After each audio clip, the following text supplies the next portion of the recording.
1864, hurrah, hurrah. It called for 500,000 more, hurrah, hurrah. In 1865, they talked rebellious strife and we'll all drink stone wine when Johnny comes marching home. Okay, ladies and gentlemen, take a seat, take a seat. Just FYI, look at your name tag and it will say a number on the bottom corner, bottom right corner. That's where you're supposed to be sitting. If it says 0, that means you didn't pay, go home. Yeah. All right. So, no, you're still welcome. My name's Richard Mack, former sheriff of Graham County, Arizona. Thank you. And thank you so much for being here. Thank you. We have a very tight schedule for tonight, so we're going to keep moving. And you're going to be assigned to eat while you're looking up at the speaker. So if you spill, you spill. But we really want the great speakers that we have on tap for tonight to feel like you're listening. So that's what happens when you have a dinner and speakers. Ladies and gentlemen, we're here basically for the backdrop of this meeting. We're here to say no to tyranny.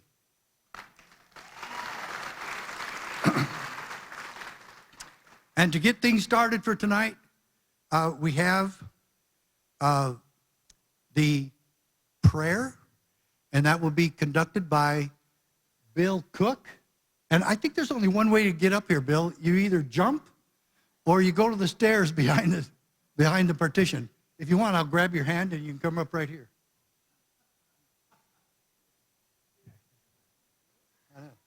So this is Bill Cook from the Black Robe Regiment. And another backdrop for the meeting is sheriff and shepherds working together. Brother Bill Cook. Thank you, Sheriff. Isn't he doing a great job so far in this and all its people?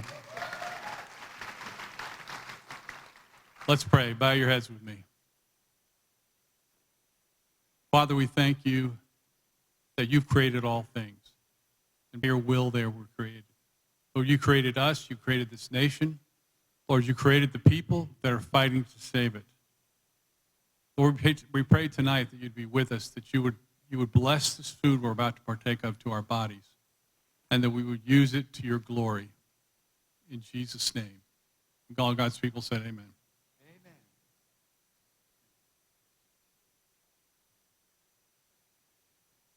Okay, next is a Pledge of Allegiance. Did we assign anyone to conduct that with us? Yeah, everybody rise. We probably should have done that during the prayer. That was my fault. We should rise during the prayer. If we're going to rise during the pledge, we should sure rise during the pledge. And so, Keith Flaw, would you please come lead us in the pledge? I can hand you the mic from here. You can just do it from down there. Yeah, there's not enough flags up here, right? I pledge allegiance to the flag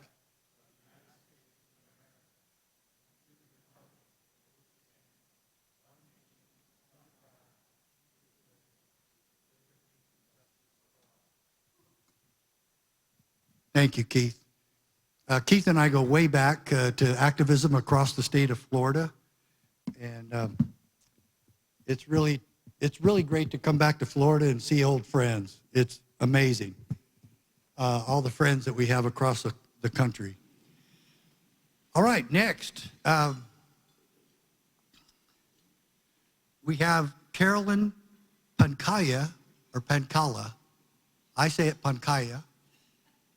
Which one is it? Pankala? She doesn't know how to pronounce her own name, but we're going to still have her sing the national anthem. Yes. Wait, I've heard her before. She's good. Yeah, she really is. You're going to love this, but yes. Well, I get the honor of... Do they get to sing along? I hope that's what I'm going to ask. I hope you sing along with me because I get the honor of singing our national anthem. Are you ready? to sing our like we've never sang it before. Let's do this together. I'm honored. Thank you.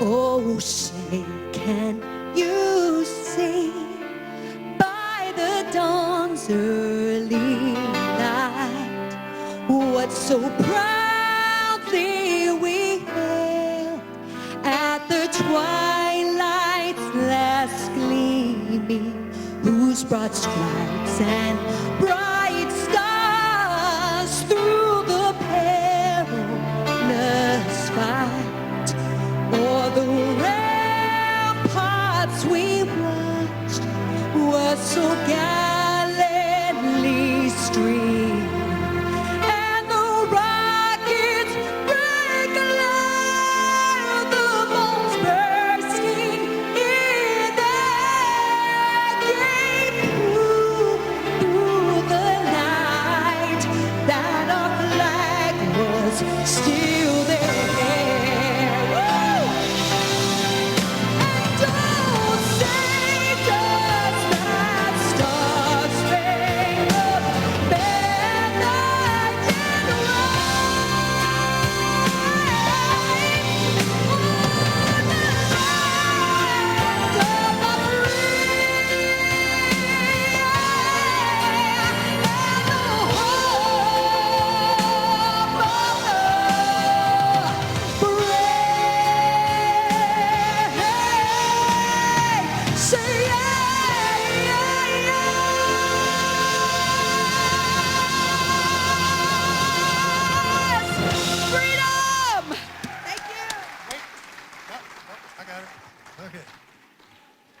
Yeah.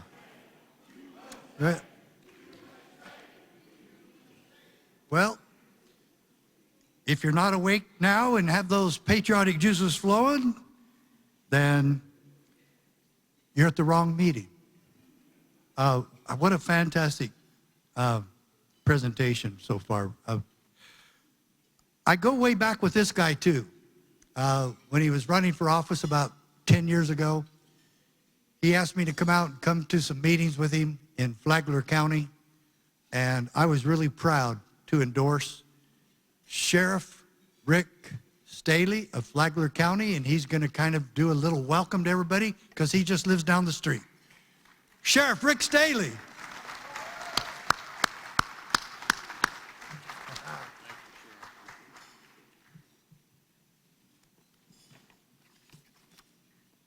Well, good evening. And for those of you who don't live in Florida, welcome to the free state of Florida. You know, I was just with Sheriff Lamb last week in Arizona, so welcome to Florida and our humidity. You have more heat. It was 109 degrees last week in Arizona, but we have, unfortunately, the humidity. So it's my honor to be here tonight and speak to a room full of constitutionalists that are concerned about the direction of our country. I want to thank Sheriff Mack and the team for inviting me. I also want to publicly thank Sheriff Mack for his personal endorsement in my first election in 2016. That election is what I call a spirited campaign. There was 9 of us running for sheriff back then. And he endorsed me for re-election in 2020, where I only had 1 opponent. And he endorsed me again this year for 2024, and I ran unopposed. You know, the Florida sheriffs have a saying, when you're an incumbent sheriff, there's 2 ways to run for re-election: scared and unopposed. And I can tell you, unopposed is a lot better. Now, my wife couldn't be here with us tonight, but she sends her welcome also to Florida and to this great conference. Flagler County, for those that don't know where it is, it's about 30 minutes north of Daytona Beach, or about 2 hours from here. We're a coastal, conservative, and constitutional community of about 140,000 people.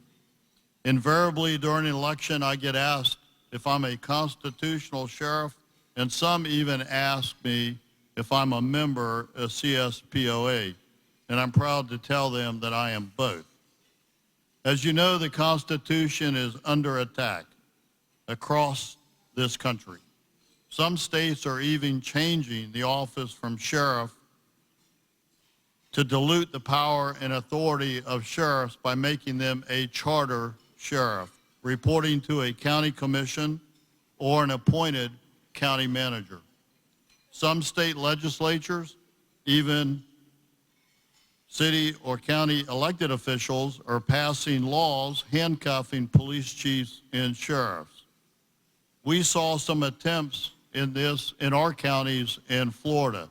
For example, technically, the Miami-Dade County in South Florida, the elected sheriff is actually the mayor, who delegates their authority to an appointed police director. A lot of people don't know that, but when they elect the mayor in Miami-Dade, they're also electing their sheriff, which has no requirement for any law enforcement background.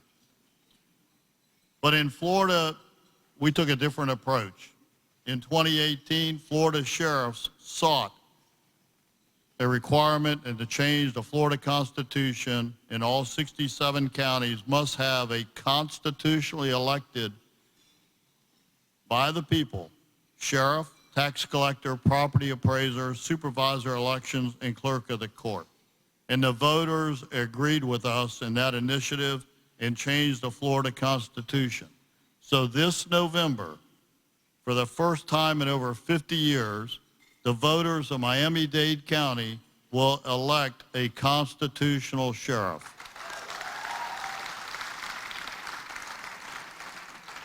But it took the sheriffs of Florida to get that done. But that didn't stop Miami-Dade, and this is a great example of what constitutionalists are facing. Miami-Dade County Commission from trying to dilute the constitutional office of sheriff. Knowing this change was coming, they tried to make the constitutional office of sheriff like a northern sheriff, responsible for only courts and civil process, and maybe the jail if they wanted to give it to them, and keep the Miami-Dade Police Department with an appointed director reporting to the mayor. So the Florida Sheriff's Association sued them. Well, to defend the office of sheriff. We knew that if one county could get away with this, other counties would follow. We lost that lawsuit on a technicality. The court said we didn't have standing because there was not an elected sheriff yet in Miami-Dade County. So last year we went to the state legislature for a fix, and they passed a law that only the constitutional office of sheriff could provide law enforcement services in unincorporated areas of a county.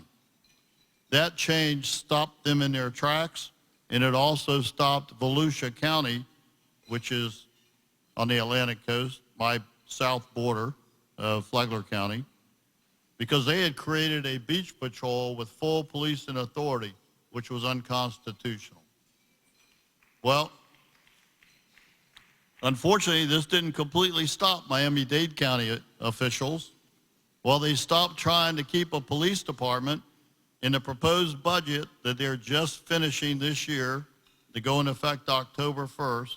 The Miami-Dade Office of Sheriff for next year, they cut the budget by millions of dollars. Now it will be a budget battle once Miami-Dade residents elect their sheriff, and we will be, as part of the Florida Sheriff's Association, fighting and standing with them to properly fund the Office of Sheriff in Miami-Dade County. In another case, just this year, we had to go back to the legislature to fix an issue for Jacksonville Sheriff, which is Duval County Sheriff's Office. Duval County is a charter county.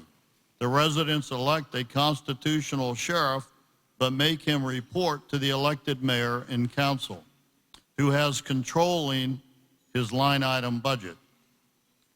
So look at it this way. There's an active shooter, there's a hurricane, and the sheriff needs to move money from one line item to another to serve and handle that issue, he'd have to go ask mom and dad for permission, and that being the mayor and the council.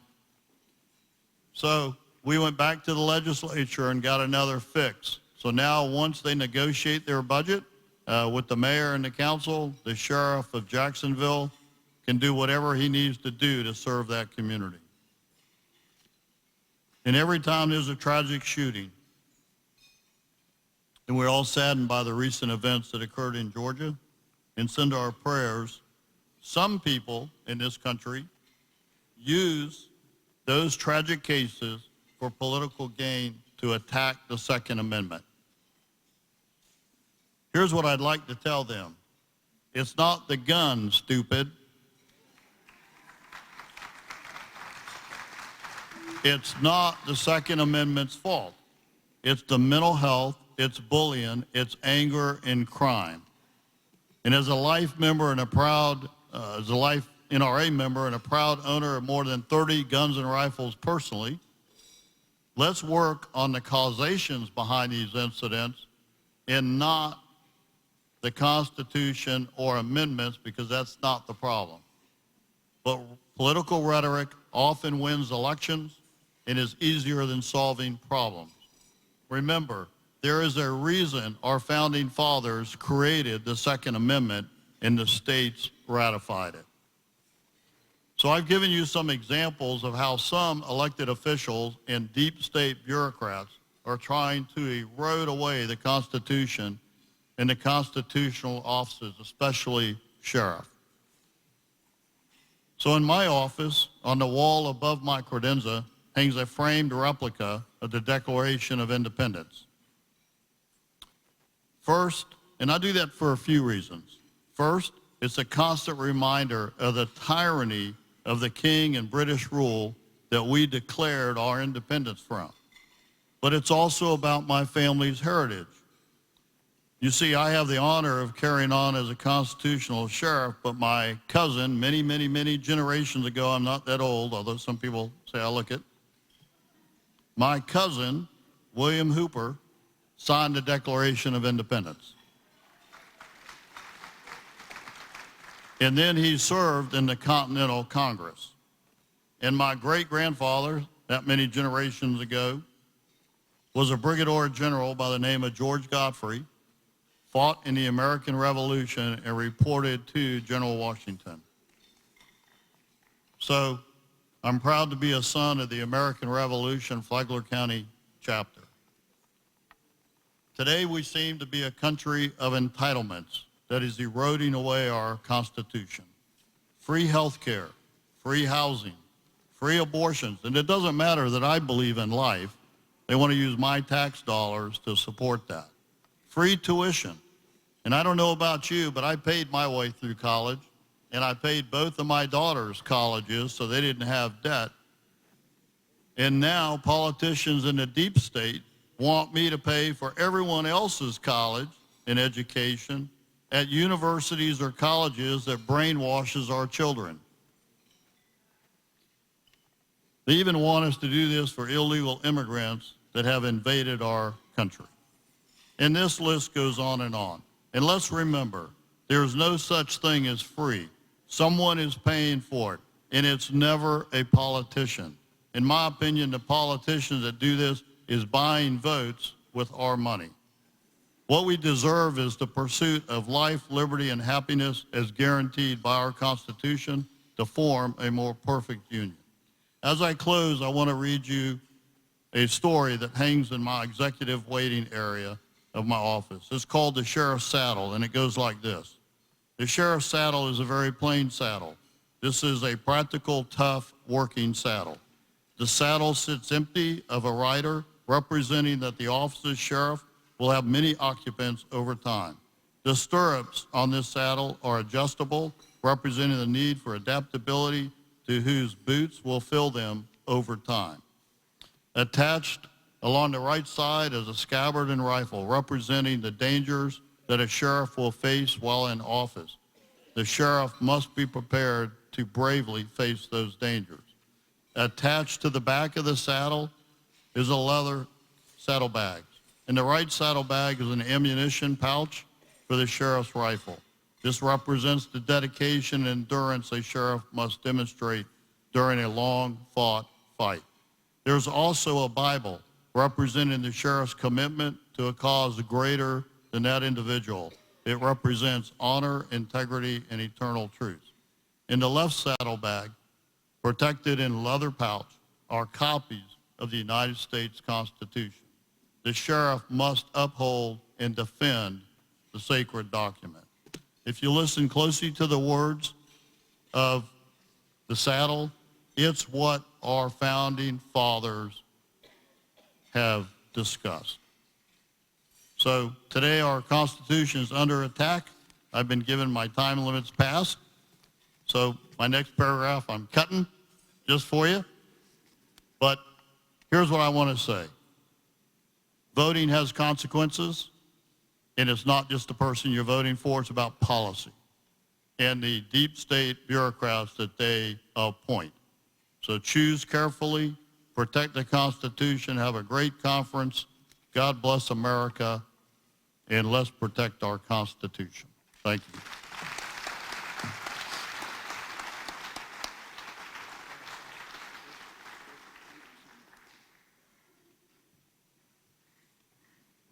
Wow.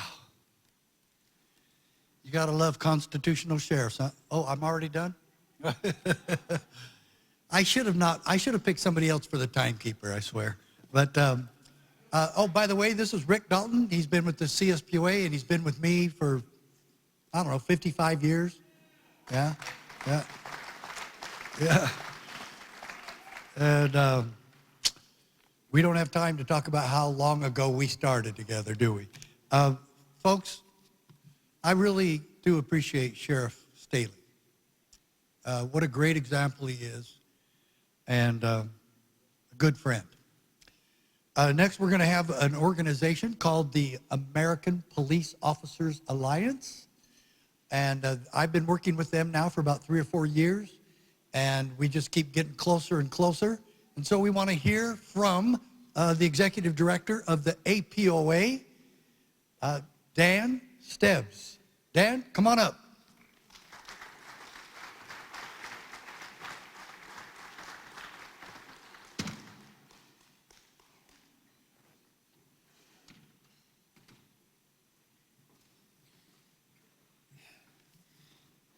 Hello, everyone. As Sheriff Mack said, I'm Daniel Stebbs, the Executive Director of the American Police Officers Alliance. A little bit about myself. I was born and raised in Wisconsin, in a small town. This better? Okay, thank you. Sorry about that. A little about myself. I was born and raised in a small town in Wisconsin. My father is an immigrant. He came here from Germany with his parents in the 50s. He met my mother at their high school, and they've been married ever since. They sent me to a Lutheran grade school, Lutheran high school, and then I proceeded to go on to college at UWM Milwaukee and graduate with a degree in history. I've been in politics ever since 2012, and now I'm the executive director for the American Police Officers Alliance. I met my wife online. We had our first date watching a Packer game, and they lost in the playoffs. That was sad. So now we live in our condo. We have our 2-year-old kid who takes up most of our time to make sure he doesn't do anything that would get himself severely hurt. And good Lord, he tries unintentionally. So a little bit about APOA is we were founded in 2018 because a group of people saw a need for civilian organization to help support our law enforcement. Ever since 2016, our law enforcement have been under attack from the media and being portrayed in such a negative light which affects morale and just general policing in general. We have been partnering with Sheriff Mack for the last few years. We've done events with him in Texas, Illinois, New York, and now we're here in Florida. And we look forward to continuing to do work with him in the future. The main topic today I'm going to speak about is the need for constitutional sheriffs and how politicians are using law enforcement to either benefit themselves or just preventing them from doing their jobs. So, as Sheriff Mack said, the sheriff is the highest ranking law enforcement executive in the county. He's elected by the people and takes the same oath of office that all elected officials take, to swear and protect the Constitution and our civil liberties. Because we are now in an era where, whether it's local, state, or federal governments, are trying to infringe on our rights. And we can all agree that all American citizens in this country deserve to have their rights protected in the Constitution, and that no agency should infringe on those rights. And since the sheriff is elected by the people, that's where he comes in to actually protect our constitutional rights. Now, there are also politicians out there who are using law enforcement to actually benefit themselves or just not support them. My prime example is the super mayor out of Dalton, Illinois, Mayor Tiffany Henyard, where she has been caught using the police as her own personal butler service.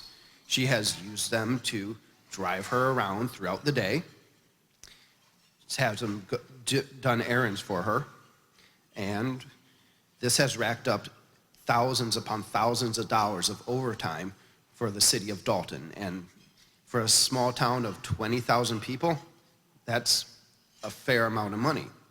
But on the bright side now, Tiffany Henyard is now under FBI investigation for corruption and what's the word? For corruption and mismanagement of taxpayer funds. And Dalton even hired Lori Lightfoot to come and actually investigate their funds. And that's, when you're bringing in Lori Lightfoot to investigate your funds, you know it's bad. Now, and there's other prime examples of where law enforcement is just being told you can't do your job. Example, in Milwaukee, we have the Kia boys. They basically go around and steal Kia cars because there's something with the cars that makes them very easy to steal. And side note, the city of Baltimore actually did try to sue Kia because their cars were too easy to steal. I had to double check this story to make sure it wasn't from The Onion.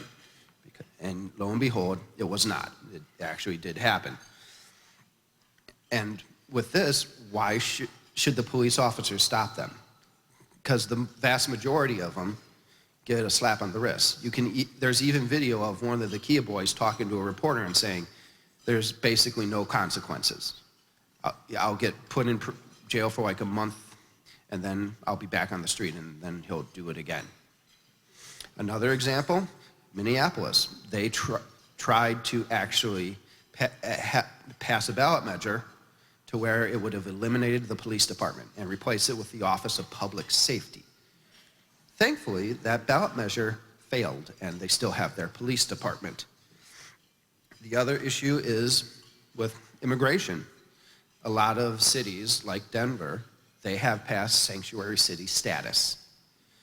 And once the immigrants get to Denver, since the officers and police are not allowed to work with ICE, the immigrants will just flow out into the suburbs. And there's reports coming out of Aurora, Colorado, that Venezuelan gangs have taken over apartment complexes and are using them for criminal activity.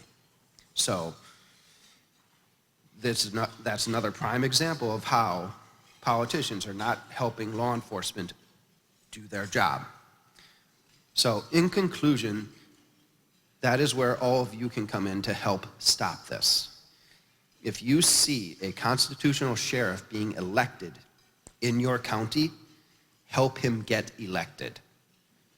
Do doors, phone calls, events, help him get elected. If you see a pro-police ballot measure or an anti-police ballot measure, you can vote against it if it's bad or vote for it if it is good. And if you see any legislation that is either pro or anti-police, call your representative and tell them to either support it or not support it. And if they don't listen to you, get them out of office and vote them out of office. And we need to help our police because police morale is at an all-time low. Recruiting numbers are down. And if we continue this of being anti-police, it's only going to be a matter of time before police can't respond to every crime or any crime. So, and that is all I have. So, Mr. Mack, oh, there you go. Thank you for your attention. Okay, Dan Stebbs from APOA, American Police Officers Alliance. Believe me, they've been extremely helpful, and it's a privilege to work with them. They're all over constitutional policing, constitutional sheriffs, and the Constitution. Now it is indeed my pleasure to welcome to the stage a fellow Arizonan, a retired police officer, and paramedic or fireman or both, I think. And I've known Mark Fincham for a long time. He was a state rep for Arizona when we first met. I went to a lot of meetings that were called by the state to reinforce state sovereignty. They happened to like my Supreme Court case. A lot of them did. Mark was one of them. And oh, by the way, folks, in case you don't know, the only reason I'm standing here in front of you today or tonight is because when I was sheriff in Arizona, I sued the federal government and I beat the Clinton administration at the U.S. Supreme Court.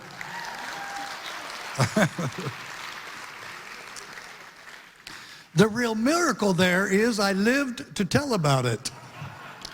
So, but you never know, the day's not over yet. Mark Fincham is a true statesman. He is very dedicated to the Constitution or he wouldn't be here tonight. And he has an amazing history. He was defeated by a lawyer for the cartels, and I'm not joking. As Secretary of State, which is basically the Lieutenant Governor of the state of Arizona, he was ahead by 6 to 8% all the way throughout the election, and then the day thereof, he lost by 1.5%. And he is the epitome of voter fraud. He never committed it, but it was committed against him and a lot of other Arizonans. Every single election in that state that year went to a Democrat. All state offices went to a Democrat except for the school superintendent office. All the others went Democrat, all of them. And so Mark is being dedicated. Right now, he's very much involved nationwide with fighting election fraud. He knows more about it probably than anybody in the country. That's why he's here tonight. Besides being a friend of the Constitution, a friend of mine, he is a valiant fighter for liberty and for true and honest elections, true and fair elections. I give to you, my friend and yours, Mark Fincham.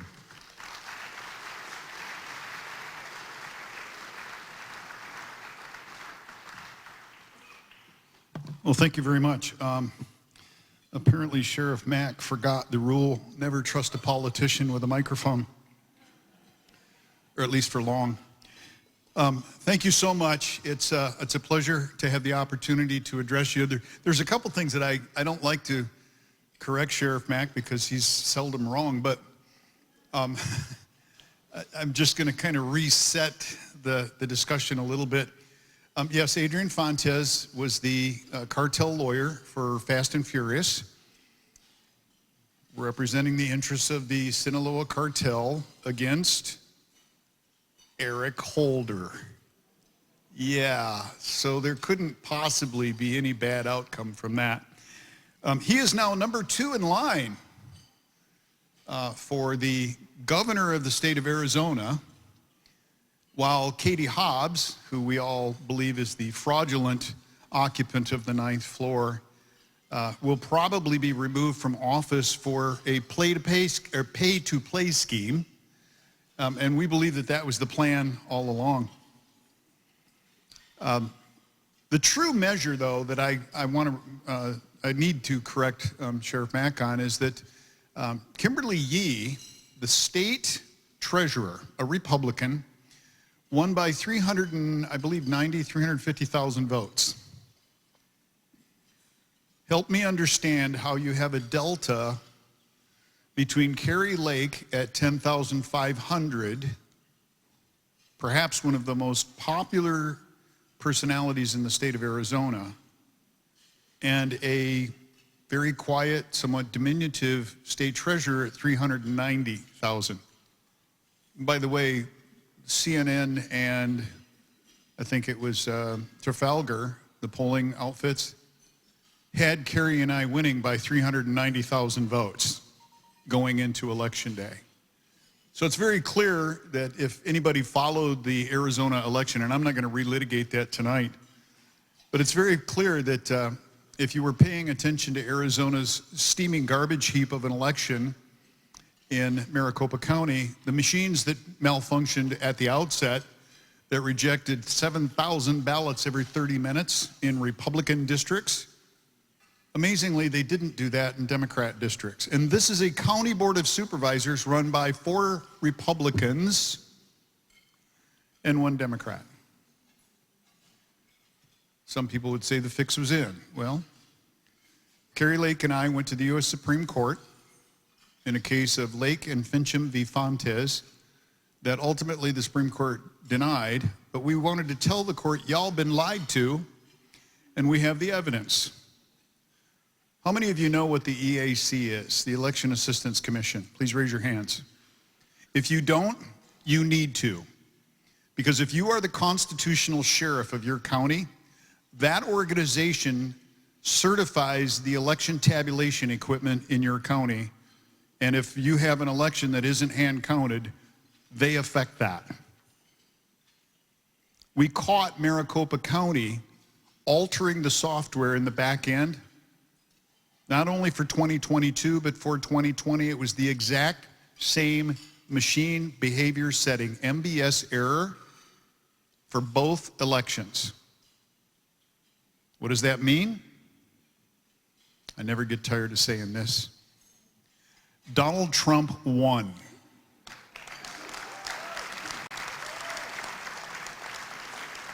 But the government gangsters, the very same people who want to limit your power and authority, the government gangsters altered the game mid-game. So, enough of my introduction, now I'll get to the message. We have a security problem. I think all of you will probably agree, and there's 3 security barriers that we have to look at. One is the border. Every state is a border state now. Because while we may have a physical border between Arizona and Mexico, the Biden administration has overcome that with Trader Mayorkas using airlines to fly people over the border, directly into the interior of the country. Some of them fly through Mesa Gateway Airport. Any media people in the room? Dang it. That's too bad, because I'd like to know, why aren't they covering the child sex trafficking that's going on through Mesa Gateway Airport? Why? Yeah, there's a certain amount of righteous indignation I have there, because we tried to stop that under the previous governor, and he would hear none of it. That would be a Republican previous governor. So not only do we have a border security problem, we also have a cyber security problem. In fact, recently it was reported by Gateway Pundit that Dominion uses none other than Huawei for their cloud services, owned and operated by the Chinese Communist Party. What could possibly go wrong there? Okay, so then we have the third security problem, and that is election security. When you have election tabulation equipment that has been deployed across the land, I don't really care what the maker is. We've caught Dominion doing it. The Windows login, by the way, it still is password admin123. On the back side of that is a folder titled Passwords. Yeah. And in that folder is what are called the God keys. That is where a user can go in the back end, open the software, pull out a data file, insert a data file, and exit without ever being caught. So as long as those machines are in use, you do not have secure elections. Hard stop. As sheriffs of the counties that you represent, I would urge you to ask the election officials, can you verify the certification of your vote tabulation equipment? Can you verify that it has not been penetrated by a surreptitious user? Can you verify that the machine behavior settings, MBS settings, do not have any errors before you begin running ballots through them? And best of all, what is your backup plan for the inevitable failure? Ladies and gentlemen, we already know that if Donald Trump gets into office, he is going to be like a scythe to tall grass to the government gangsters. They know what's coming. They've been on the road to perdition for a long time. And we now know where to look, what to look for, and how far to go back.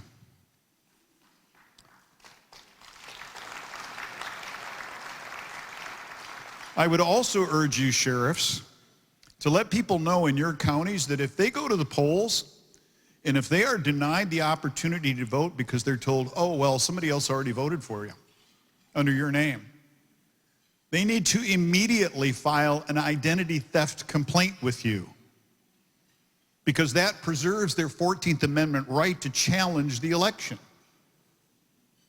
Bet you didn't hear about that before, did you? Now, Sheriff Mack did something absolutely remarkable. In fact, I know he kind of gushes once in a while, but Mack Printz v. U.S., I cited that in my master's thesis not once but twice. The challenge by a lesser magistrate. You know the doctrine of the lesser magistrate? How many people have heard of that? Okay, there's another one. If you haven't got the book, get it. It essentially, besides the Constitution and the pamphlet that Sheriff Mack has put out on his case, Doctrine of the Lesser Magistrate is probably one of the most important books that you can get and read. It lays out the argument that Sheriff Mack used. So think about this. A sheriff out of a little bitty county in Arizona that actually has more cows than people? Not kidding you. It has more cows than people. Was able to challenge the federal government and stop the forced implementation of the Brady Law through the coercion and co-opting of the local sheriff's offices, not just in Graham County, but all 3,143 counties or county equivalents across the United States. That is the power of the doctrine of the lesser magistrates.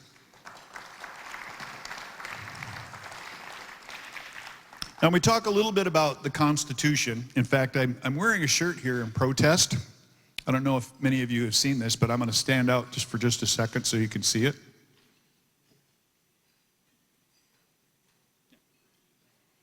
Okay, what it says is, I think you've had just a little too much to think. Yeah, that would be the thought police. Well, the thought police now are under the banner of the Washington Post and the New York Times. In fact, the New York Times, I don't know, how many of you saw the New York Times article here recently that says the Constitution is sacred? Is it also dangerous? Have you seen that one? Yeah, I'll get that to Sheriff Mack so you can read it. It's quite hysterical, actually, written by an extreme leftist. One of the biggest threats to America's politics, hear me when I say this, not to America, but to America's politics. This is how the writer, I'm not going to call her a journalist because that's an insult to real journalists. One of the biggest threats of to America's politics might be the country's founding document. New York Times, what's the date of this dribble? August 31, 2024. That sounds like Nazi Germany, 1938. The thought police are very much at work, ladies and gentlemen, and they are trying to, this is what's called shaping. If you don't know what fifth generation warfare is, go to generalflynn.com, order the book, 5GW. This is what's called shaping. How many of you have heard of Cass Sunstein? Anybody? Oh, good. All right, we got some hands going up. Cass Sunstein basically is he's another one of the traitors under the Obama administration, but he developed this idea called nudge. You nudge people into position, you nudge them, you nudge them, you nudge them, and then you shove them. You get them close enough to the edge, and what we're talking about now is the Overton window. The Overton window is that space between public policy and public awareness. And as you move public awareness more and more to the left, nudging it along the way, you get to a place where you can shove people over the edge. Let's revisit 1938 Germany. They burn the Reichstag, and they blame it on who? The communists. Then they begin to round up who? The mentally retarded, the physically defective, the gypsies. Then they began to round up the Jews, and then the Christians. The whole time, they were nudging the German people into a shove into full compliance. Ladies and gentlemen, that's exactly where we are at today. I am so proud of the sheriffs in this room who told their states, I'll not enforce a mask mandate, I'll not enforce a lockdown. Sheriff Mark Lamb, would you stand up for a minute?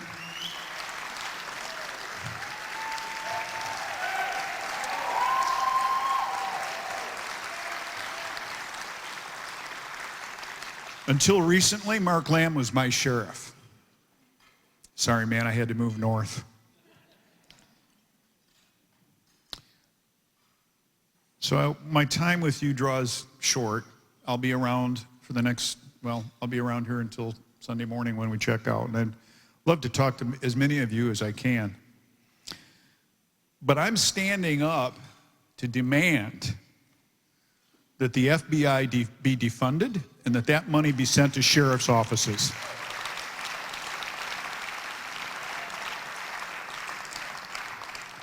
Now, that's not to say that the FBI doesn't have a role. They do. It's a data management role. Actually, I go even further and say it's a data housing role, data security role. So I don't mind the idea of having a central organization to run NCIC, to manage interstate communication for wants and warrants. There's a role for them. I'm a little concerned about them managing the DNA database.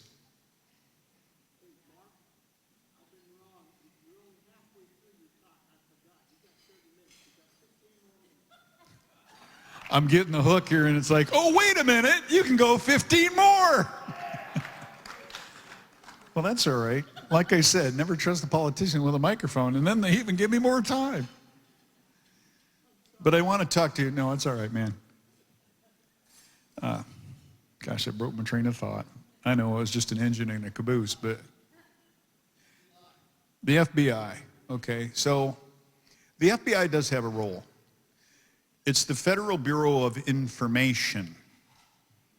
not investigation. Those guys couldn't find their rump with both hands in most cases. And then when they do, they better make sure that it's their own, not somebody else's. When we take a look at the absolute failures of dignitary protection, and I've been part of some of those teams, when your protected is allowed to go on stage with an open question about site security, every one of those individuals needs fired. Every single one.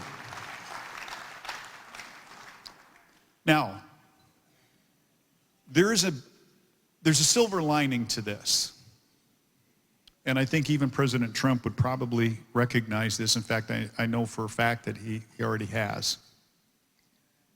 What happened in Butler County, Pennsylvania, many would say is a fulfillment of God's word. When he grabbed his ear and was bleeding and that blood dripped onto his heel, that was a message. What man could not do, God can.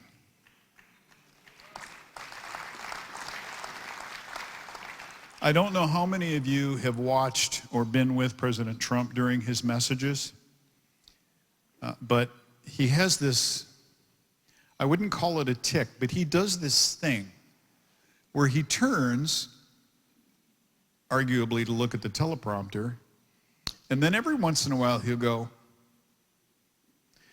in that millisecond, when he did that, the shot was off. Now, some would say, well, that's why it happened. No, I'd like to think that it was the touch of God, just enough on that missile that all it did was poke a hole in his ear. But what followed was amazing to me. Yeah, the FBI director, I'm going to pick on him again. Well, it could have been shrapnel.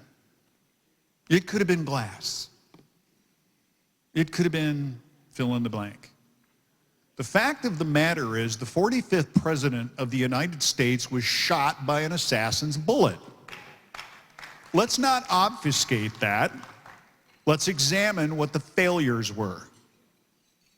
The failures of the dignitary protection team, the failures of the local police department, every single individual in that detail has what's called a kill switch, arguably not the target.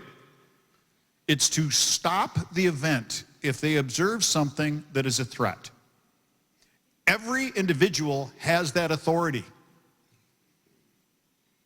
yet it failed. That needs to have a significant failure analysis. But the FBI director, who I believe now should be called upon to resign, he won't because he's part of the team. I would like to see a refashioning of the FBI to the Federal Bureau of Information. And I think President Trump is probably on board with that idea, to manage things like APHIS, the DNA database, the cold case matching database, which I think has not yet really been put together fully. But the vast resources that are expended on the Federal Bureau of Investigation,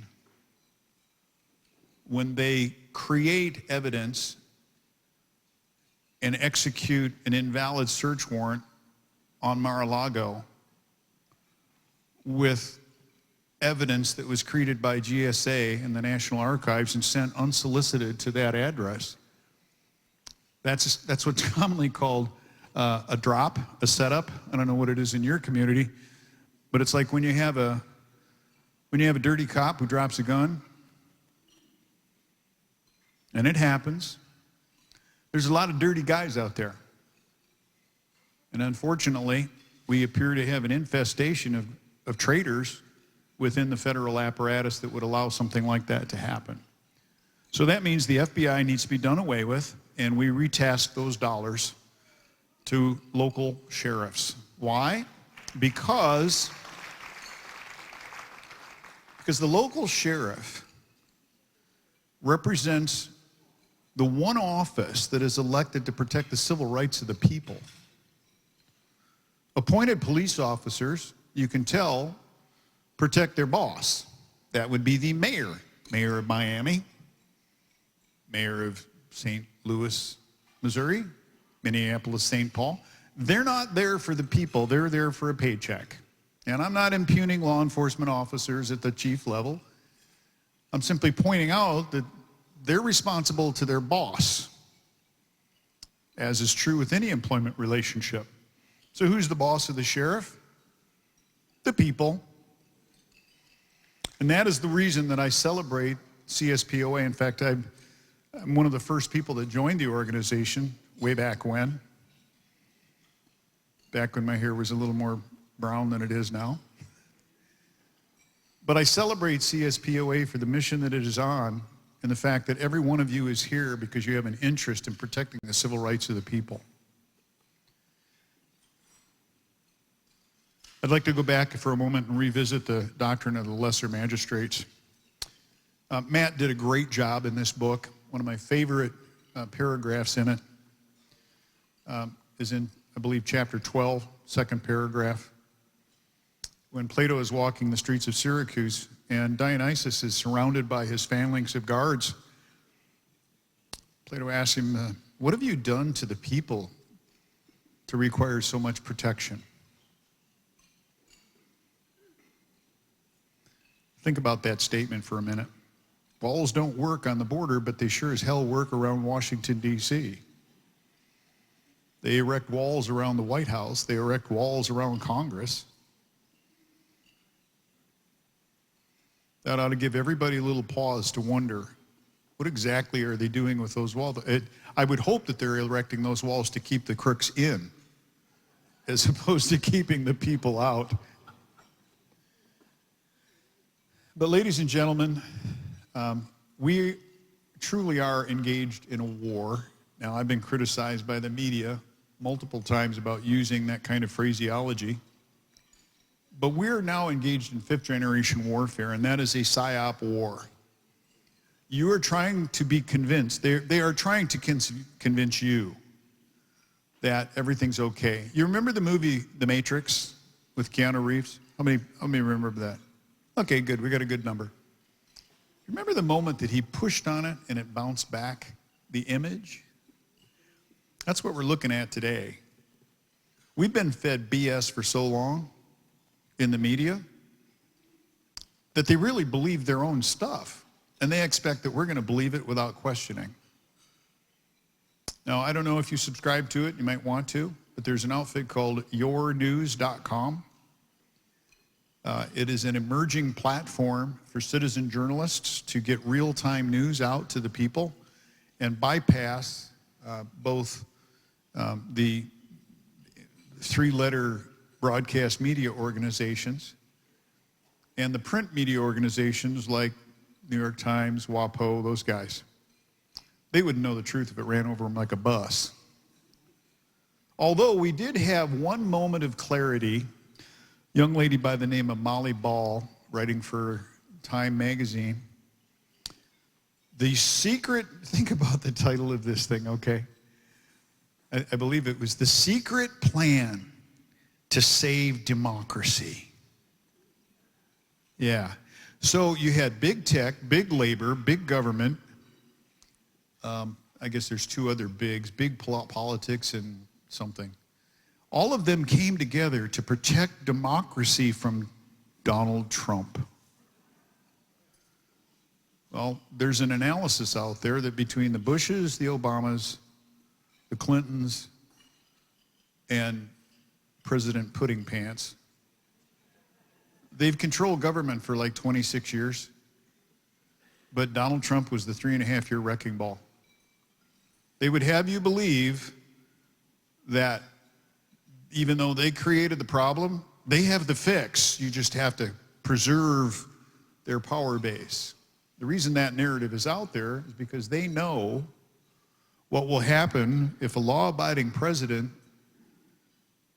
re-enters the Oval Office. Yes, I support Donald Trump, and yes, he endorsed me. It's not a quid pro quo.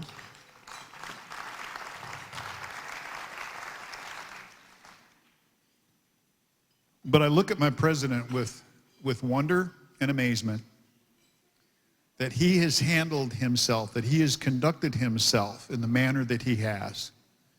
And I think in that, it frustrates people like the crooked justice.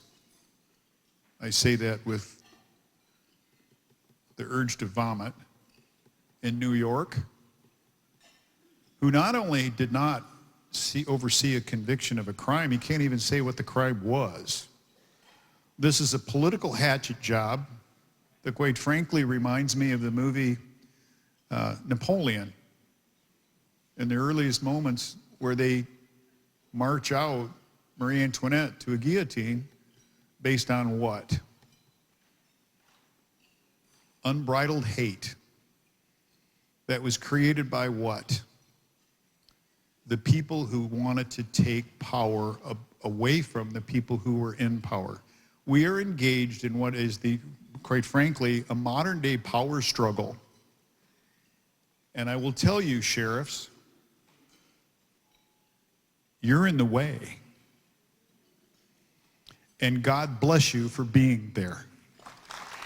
Thank you very much. Sheriff Mack, I'm going to yield my additional 3 minutes. Oh. This isn't Sheriff Mack, but okay. This is the clean-shaven head look for Richard Mack. Ladies and gentlemen, thank you. It's an honor to stand before you. My name is Mike Cartwright. I'm a 21-year veteran, deputy sheriff, Hillsborough, Tampa County, Florida, free state of Florida. Thank you, thank you, thank you. I want to tell you it's an honor to stand before you. I want to make sure that each and every one of you know that there's a lot of other great American patriots here in the audience. I want to take this time, if you would, please pay attention, please follow this request. If you served in law enforcement, past or present, active or retired, veteran, if you served our country in the United States military in any branch, past or present, reserve, if you served our country, if you took that oath to protect our country from foreign and domestic invasion, please stand now and let us recognize and honor you. Please stand.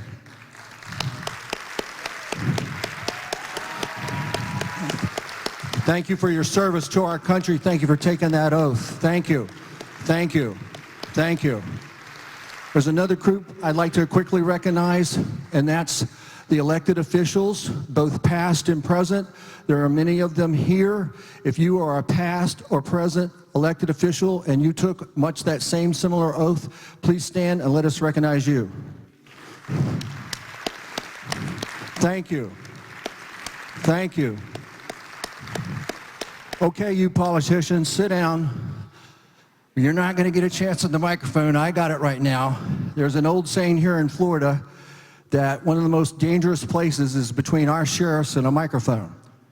So I serve proudly, and I'm very grateful that I had an opportunity to do that, and I'm very grateful to stand here in front of you.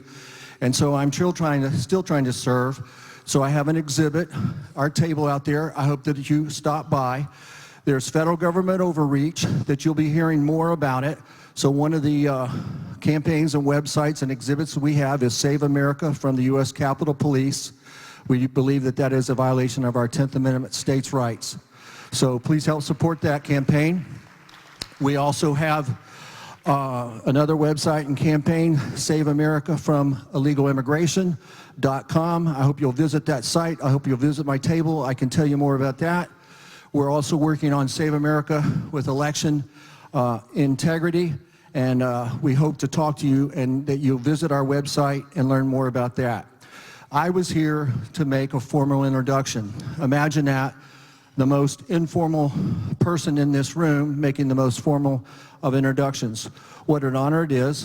In 1995, this gentleman in his office of elected official as the sheriff stood before the Environmental Protection Association and the Army Corps of Engineers as they tried to shut down the livelihood of their county, Graham County, Arizona, by closing a bridge that was necessary for that community to be able to carry on its daily duties. He stood up and helped thwart them and told them that you're acting as law enforcement and you're not, and if you will continue to do so, I will arrest you.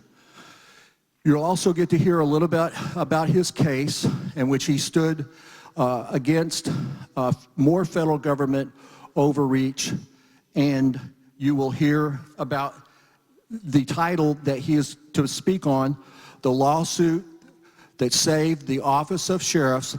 Ladies and gentlemen, will you please rise and warmly welcome one of our hosts, Sheriff Richard Mack. Thank you.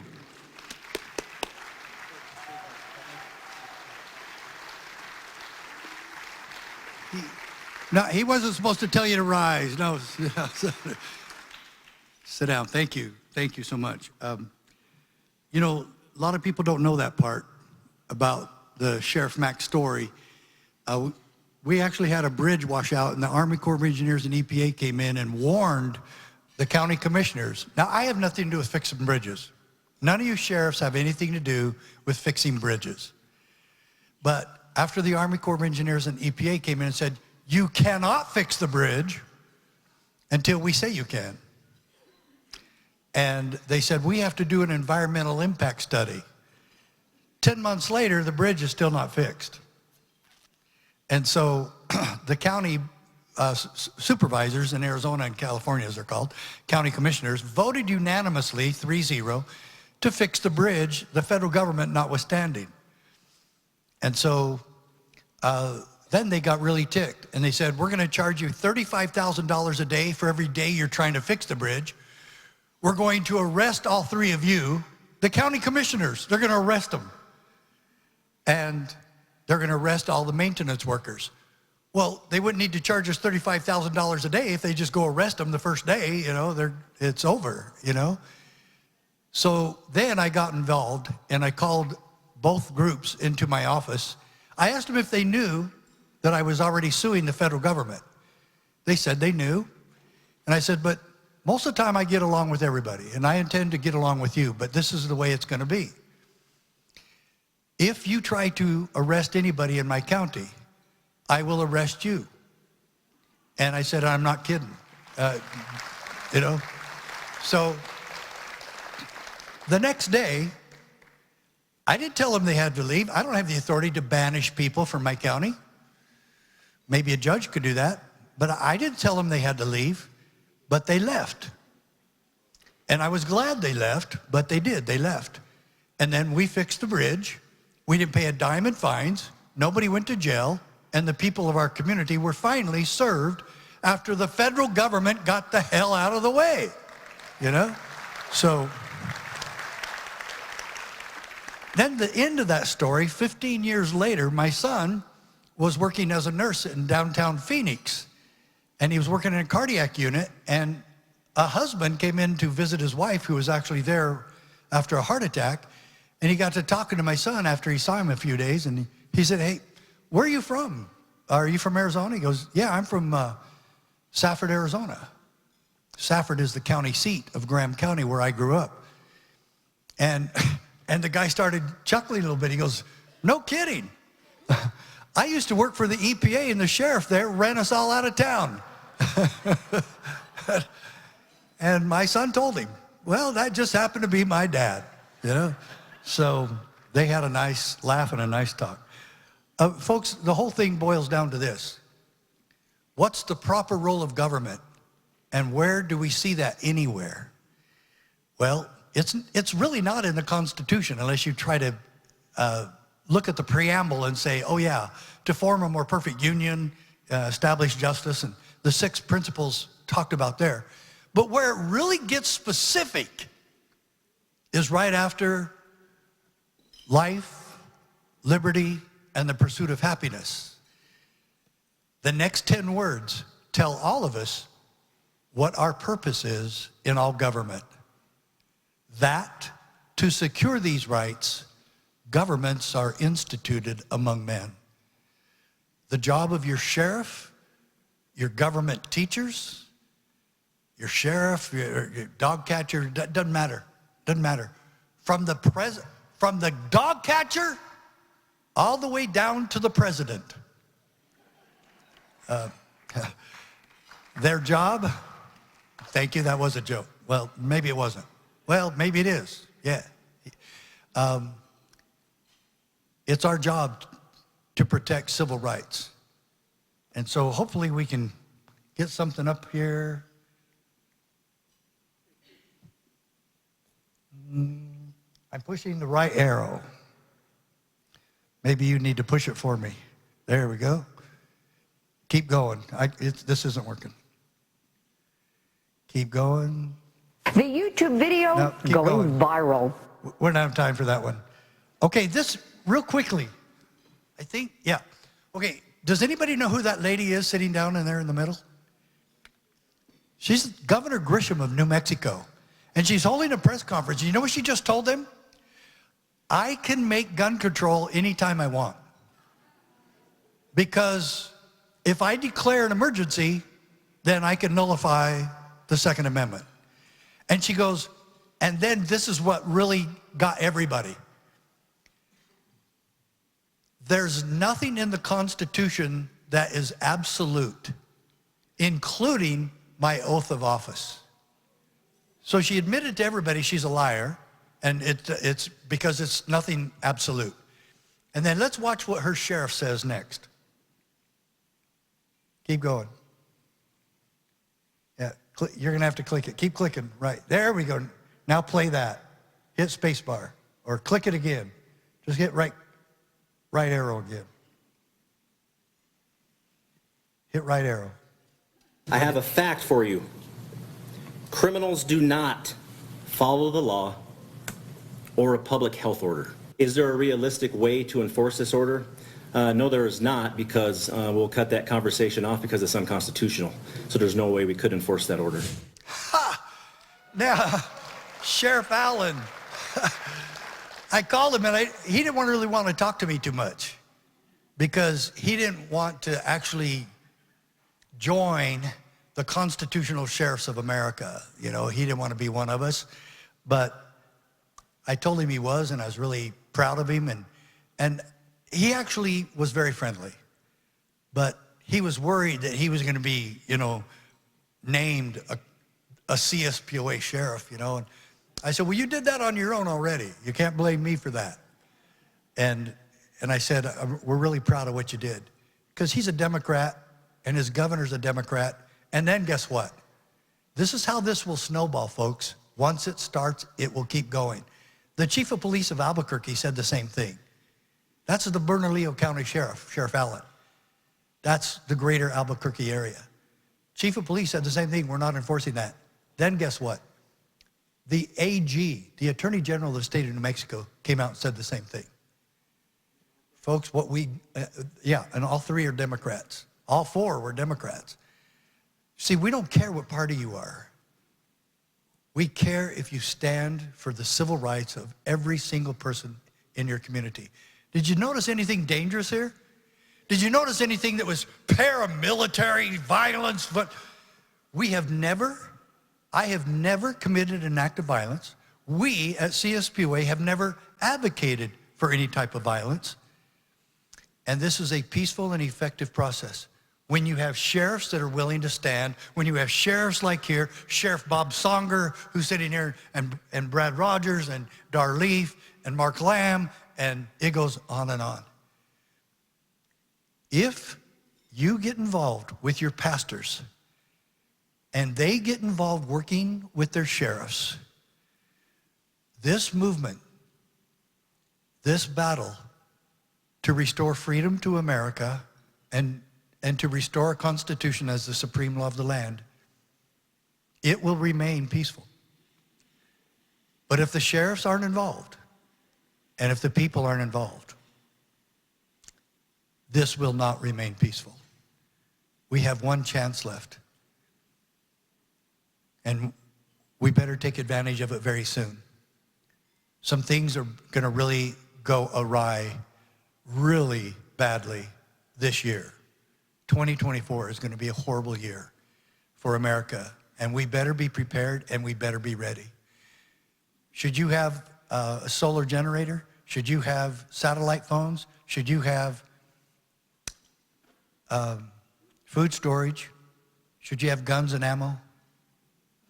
Yes, yes, yes, yes. Absolutely. Next one. Let's keep, we're gonna go past some here. Keep going. Keep going. Keep going. Look at that. You know what, folks? People think that I said this, that I made this up. Do you know where Dr. King was when he came out with this statement? He wrote a letter. Where was he? He was in jail in Birmingham County, Alabama, because he, like Donald Trump, got arrested more than 30 times. And both of them are and were battling. Their battle was against corrupt government. They act like Martin Luther King was, he was just this big hero and he was so peaceful and everything.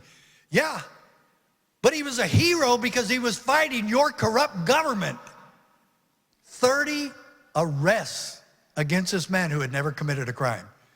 Over 30 arrests against Trump, who has never committed a crime. At least none of the ones he's been charged with. There are two types of laws, Dr. King said, just and unjust.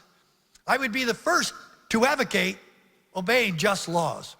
One has not only a legal but a moral responsibility to obey just laws. Conversely, he said, one has a moral responsibility to disobey unjust laws.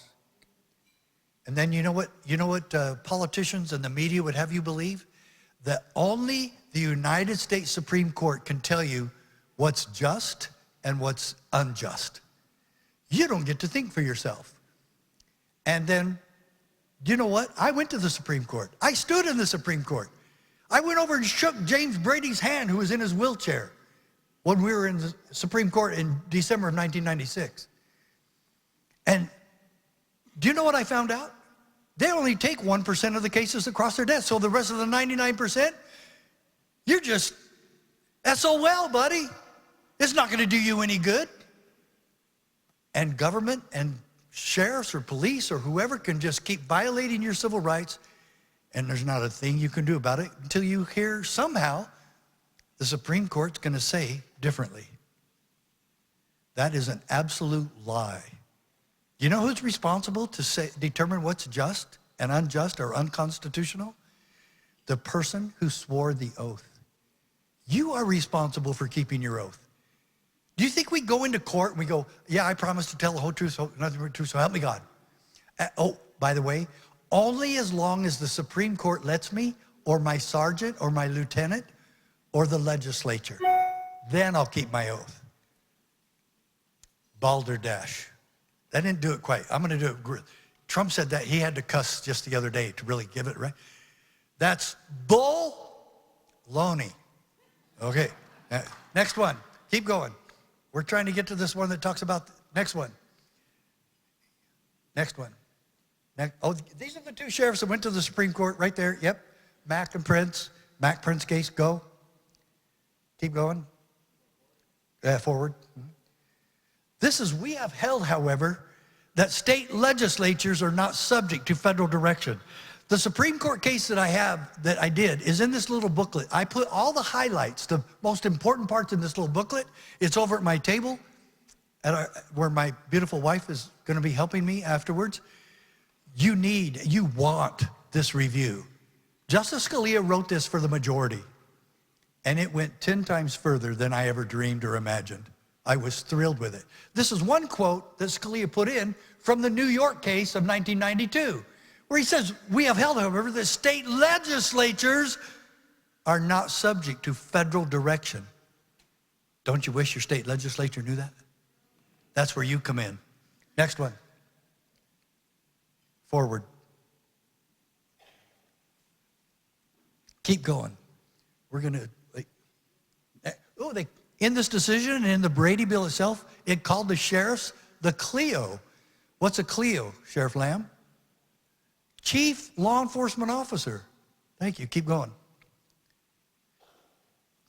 Keep going. Keep going. Ooh, there's a good one. Keep going.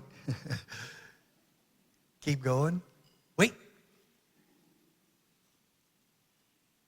The great innovation of this design, in other words, of our constitutional republic, is that our citizens would have two political capacities, one state and one federal.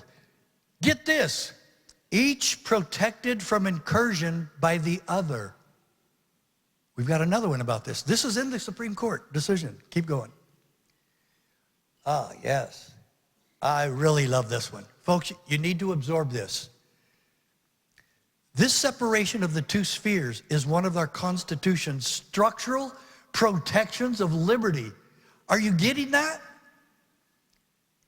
Just as the separation and independence of the coordinate branches of the federal government serve to prevent the accumulation of excessive power in any one branch, get this, a healthy balance of power between the states and the federal government will reduce the risk of tyranny and abuse from either front. When you came to this meeting, when you came to this conference, did you want to know how to reduce the risk of tyranny and abuse? Then you came to the right meeting. Next one. Look at that. Scalia is quoting Federalist 51. Hence, a double security arises to the rights of the people. The different governments will control each other. At the same time that each will be controlled by itself. Any question as to whether or not the federal government will control itself? Why do people always laugh when I ask that? Next one. Resist the temptation, for sure. Next one. Okay. I'm going to leave that there, but I actually, in this decision, Scalia talked about that the federal government was only granted discrete enumerated powers. What does enumerated mean? Okay. You can number them. You can number them. You can enumerate it. Okay, you can go through the Constitution and number each one. Well, you know what, folks? I took the challenge. I went through the entire Constitution and I numbered every power that was delegated to them. Delegated? Who delegated to them? The states, or we the people, whichever one. There's three answers: the founding fathers, the states, or we the people. And all three would be correct. Okay? So I went through them. It didn't even total 40. Now, why didn't I say it exactly came up with 37 and a half? No, because there's some that you could count two, like cruel and unusual punishment. Is that two or is that one? Or excessive fines and bail. Is that one or is that two? So it doesn't change anything. But even stretching it, it did not even come to 40. The federal government was only granted, let's say, 39 powers, period, end of story. How do we keep them that way?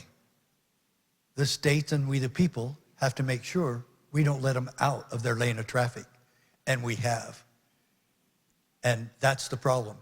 Now we have a lot of work to do to take it back.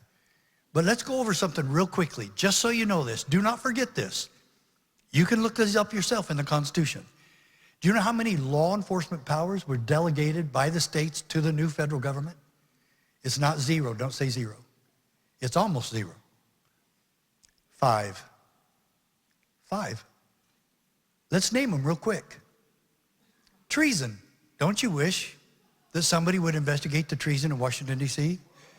Do you know what we want? Why would not sheriffs and state police being directed by the governor? Don't get me wrong. The sheriffs are not directed by the governor. You can do it on your own. Every sheriff can do an investigation on his own. Doesn't have to ask permission from anybody. Sheriffs should start investigating the treason committed by our own federal government, the White House and other officials, of aiding and abetting illegal immigration into our country. Look what it has done. Look what it's done to our country. Do you think anybody in the federal government's going to investigate that? Then I'll be fired. We have to do it. The states have to step up. So the governors could direct the state police to do it. They could direct the attorney general to do it. And I know some attorney generals that would do it. A.G. Paxton in Texas, I guarantee you he would do it. Yeah, right, he knows him. And so why aren't we starting that? This needs to be our big push. Investigate the criminals of Washington, D.C. They have committed treason. Okay, so number one, treason. Number two, counterfeiting. Counterfeiting, okay, it's a federal offense. 3, felonies committed on the high seas or piracies. 4, now you're gonna love this one.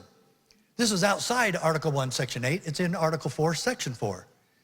They are required, they shall, the federal government, United States government, shall protect our borders from invasion. So they have violated that, obviously, and thus the need for an investigation. And then number 5, doesn't, it's kind of an innocuous one, but it's still there. And that laws against nations or treaties that we have with other nations. You go into Canada and violate one of those treaties, it's federal offense, okay? Your sheriff won't be investigating that, but he could if he wanted to. But if the federal government refuses to do what has been lawfully delegated to them, can the states take it back and do it? Of course they can. If I delegate something to you and you don't do it, I can take it back, of course. The federal government was a creature of the states, not the other way around. They did not form us, and they are not our boss. Folks, man, we got a lot to do. Where am I in time?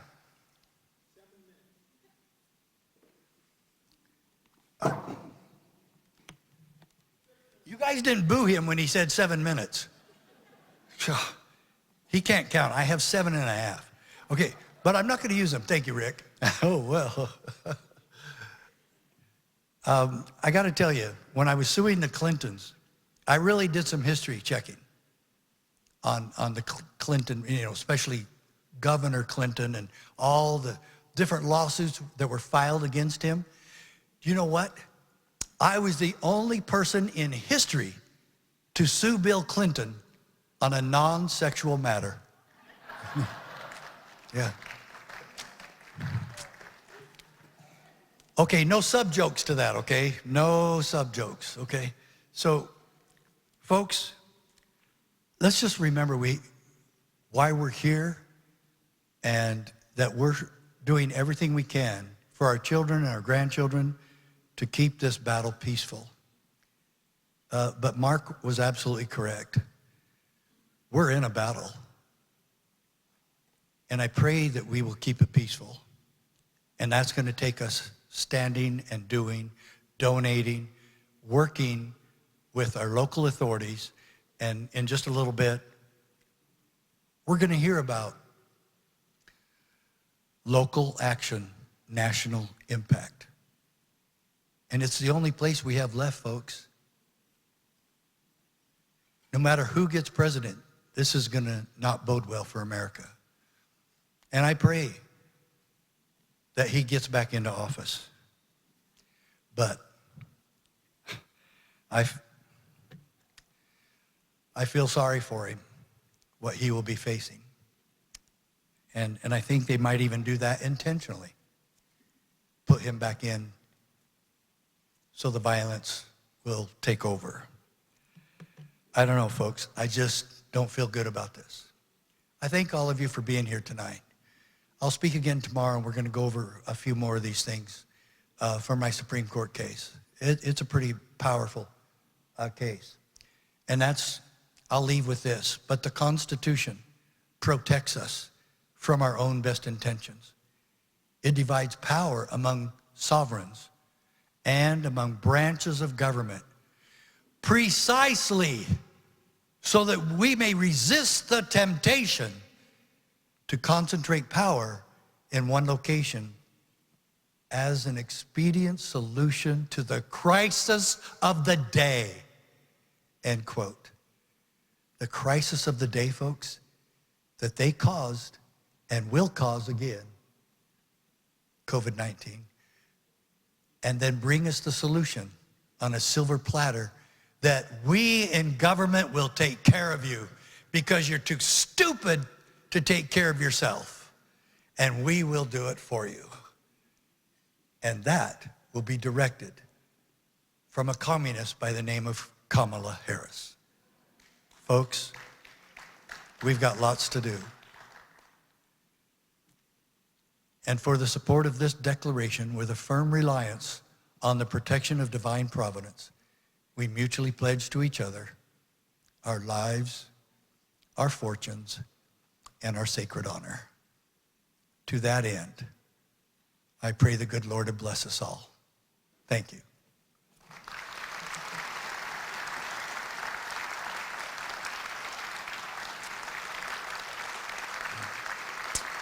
Thank you. Thank you.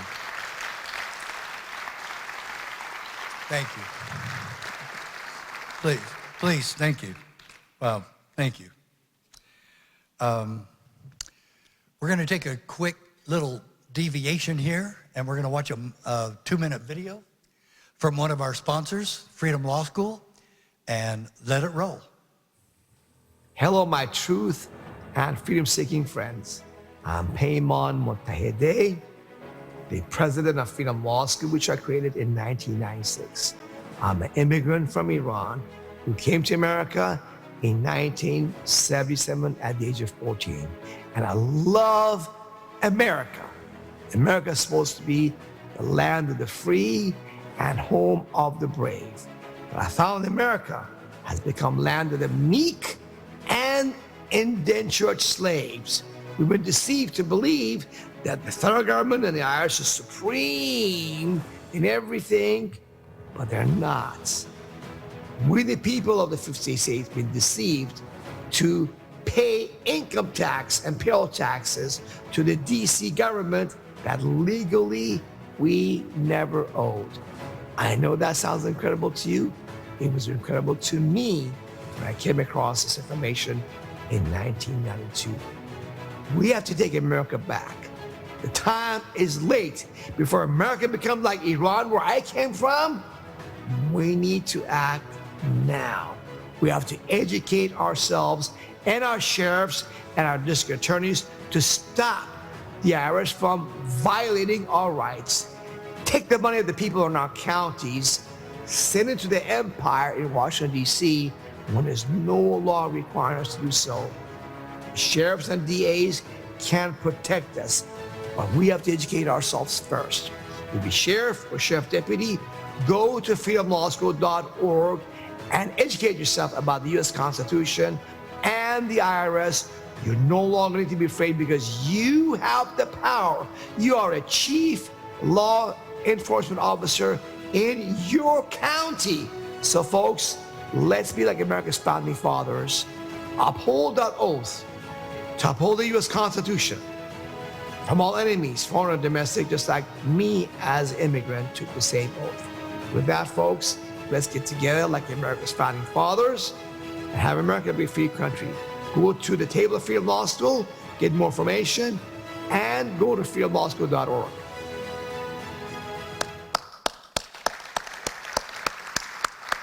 Stand up, Payman. Payman is here. He's helped donate to this event tonight, and we thank him so much. Yeah.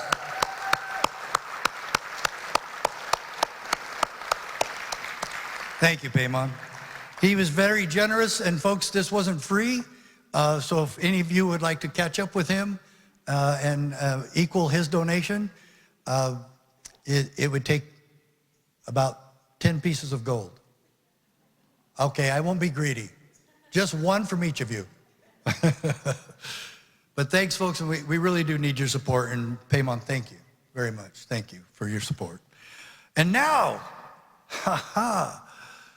we have the Black Robe Regiment. Yeah.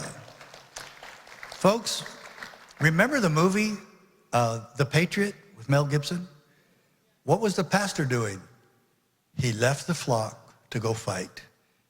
He knew he had to, and that was his calling. And folks, let's keep this fight going while we still can keep it peaceful. And again, like I said earlier, getting the sheriffs and the pastors working together, because what comes along with the pastors? The fold, the congregation. and you worked with the sheriff, with that group, wow. Perfect and beautiful. Did you know there was a sheriff from New Mexico that's going to be speaking tomorrow with his pastor about how that sheriff refused to allow the government, that same New Mexico governor, to come and shut them down? And Pastor Caleb Cooper never shut down once during COVID-19 mandates, whatever. So I've known Bill Cook for a long time. He's a good man, he's a good brother, he's a good pastor, and I absolutely pray that the pastors and sheriffs of this country will unite.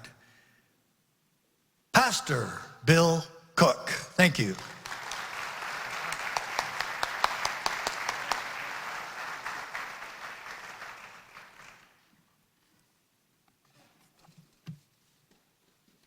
Please bow your heads and pray with me as we get started. Father, we thank you that faith gave birth to America. We thank you, Lord, that we have leaders in this country who are courageous and have the courage to just say no to arbitrary governance. I pray, Lord, that you'd be in my words tonight, that you'd anoint my words, anoint my message. I pray that it would speak to the hearts of everyone who is here. And I thank you for that in Jesus' name.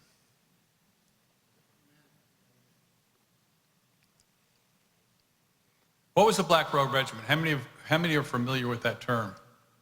How many are not? Wow. A lot of you, most of you seem familiar with it. Some of you haven't heard of it. And I'll tell you what, I'm going to go through some slides here to tell you what it was. The term Black Robe Regiment is a derisive British reference to the American clergy. And it was a derisive reference to their black robes. Most of them, particularly the New England clergy, wore black robes, full-length black gowns when they preached. And the British called them the Black Regiment. Why would they call them the Black Regiment? Here's a pastor with I believe that this is George Whitefield with his full black robe on.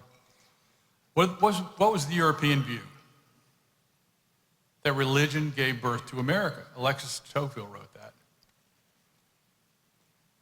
One Tory in Britain said, I fix all the blame for these extraordinary proceedings upon the Presbyterians, Tory to his friends in England.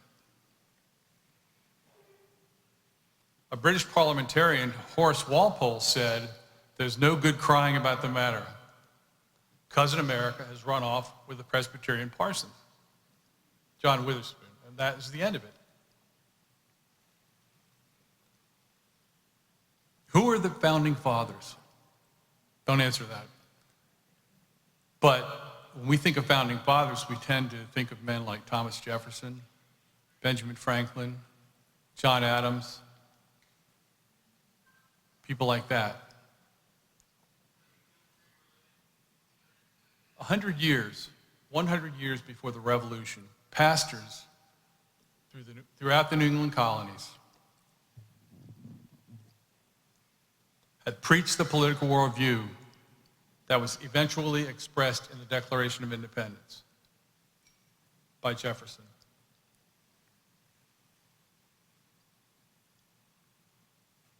The pastors had made the ideas in the Declaration of Independence ubiquitous among the people. They were well known. As one historian said, there had been a revolution in the hearts and minds of the people before the war started.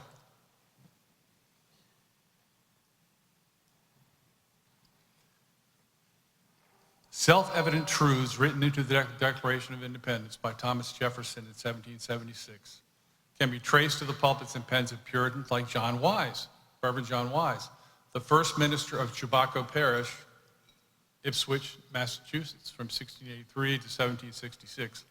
Has anybody here heard of that place, Chabaco Parish? Anybody go to Chabaco Parish, to church?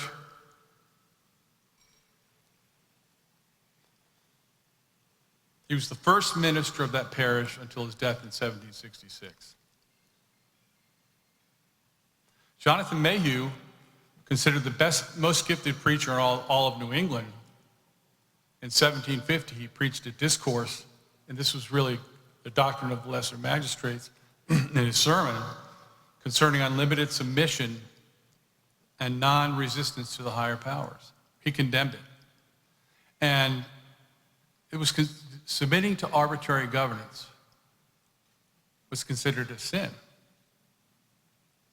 It was preached.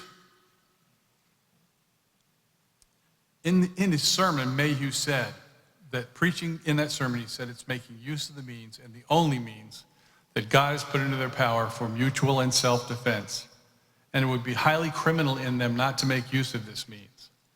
It would be stupid tameness and unaccountable folly for whole nations to suffer one unreasonable, ambitious, and cruel administration.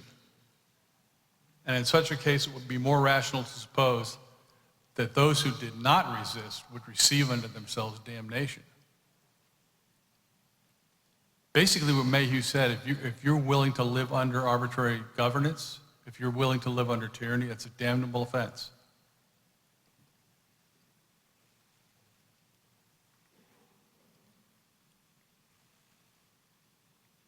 Jonas Clark in Lexington. How many of you have heard of the Battle of Lexington, the shot heard around the world? He was the pastor of Christ Church in Lexington, Church of Christ, and he was a pastor. He's considered the most powerful politician in the region, Lexington and Concord. He authored all the crucial state papers to represent that region governmentally. His home was a frequent meeting place for men like John Hancock and Samuel Adams. When entertaining Adams and Hancock on the eve of the Battle of Lexington, he was visited by Paul Revere around midnight, knocked on his door, notified the pastor that the British were coming to Lexington by foot, and one of the two men that was with him that night, I don't know if it was Hancock or Sam Adams, said, "Sir, will your people fight?" The pastor responded, "I have prepared them for this very hour." And indeed he had, because he actually had helped to train Lexington's militia. That's a pastor. The next morning, when the battle was over, laying on Lexington Green were seven men from Clark's church. Another 10 were wounded. Now, today we have pastors that won't talk about politics because they're afraid members will leave. Won't like that. Or they worry about their nonprofit status. What one historian said about Clark, the pastor, Lexington's congregational minister was more dangerous than all the military stores in Concord or in the colony. And he had so infected the whole district with his calm and deep indignation that when regulars came marching up the old turnpike to Lexington in the gray dawn of April 19, 1775, after gunpowder at stores, they found all the farmers converted to a doctrine of liberty that armed and sustained or provisioned a young nation for 7 years of war. I don't think we have many pastors in here tonight, but I would ask pastors, are you dangerous? Is the government afraid of you because you're preaching the truth? The immediate effect of Lexington and the Battle of Lexington, pastors throughout the region rallied the men of their churches and marched toward the fighting to defend their fellow Americans. From towns and villages throughout the region, Minutemen, many led by their pastors, confronted the British at Concord. The British were surrounded, outnumbered, and outgunned. During the British retreat to Boston, militia totaling nearly 20,000,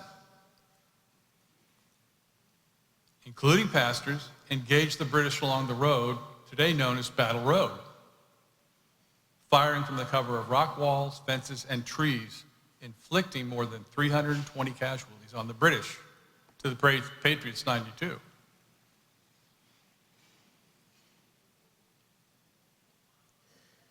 Clark was a great man. This is Peter Muhlenberg. an amazing pastor in Woodstock, Virginia, my home state. He was in the House of Burgesses when Patrick Henry gave his liberty or death speech. Some of you know this.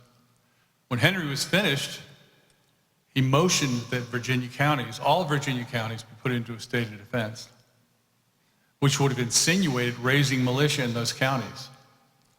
And the pastor, Muhlenberg, sitting there, raised his hand and seconded Patrick Henry's motion. That's a pastor. I guess he didn't get the memo about the Johnson Amendment. He was a member of the Virginia House of Burgesses. He was involved in state politics. Again, he didn't get the memo about separation of church and state. And we're telling pastors today that you have a sacred obligation to assert your influence within government, local government.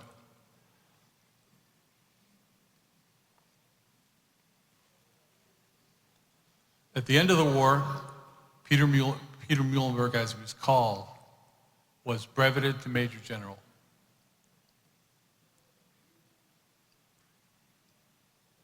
His brother, Friedrich Augustus, who was a pastor in New York, initially wrote him letters saying, you shouldn't leave the pulpit for the battlefield. And Muhlenberg wrote back and contested with him.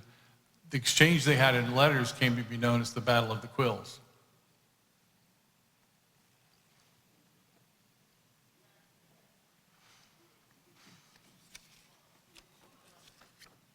This is called a Gideon's 300 Pledge, which we're getting pastors throughout America to sign.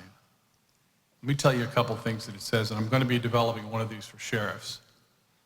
Because sheriffs have a sacred obligation to uphold the law in their communities and to interpose on behalf of their citizens. Let me go back. The Gideon's 300 Pledge says, I will no longer divorce my role as a pastor from matters that have a direct bearing on the temporal or eternal welfare of my flock, nor from the deliberations and actions of civil government. I will preach the whole counsel of God. I'll preach a minimum of one election sermon before every election. I will instill in my flock a biblical worldview by teaching and preaching every truth in the Bible. Juror is kind of a term to command. I will command every member of my flock to vote. It's inexcusable that someone today who calls themselves a Christian would not vote, especially in this hour when we see our country succumbing to tyranny. Don't just go to the members of your flock and encourage them to vote. Make sure they know that it's a sacred obligation that if they don't vote, they're sinning against God. Amen. Amen. We're currently in 27 states.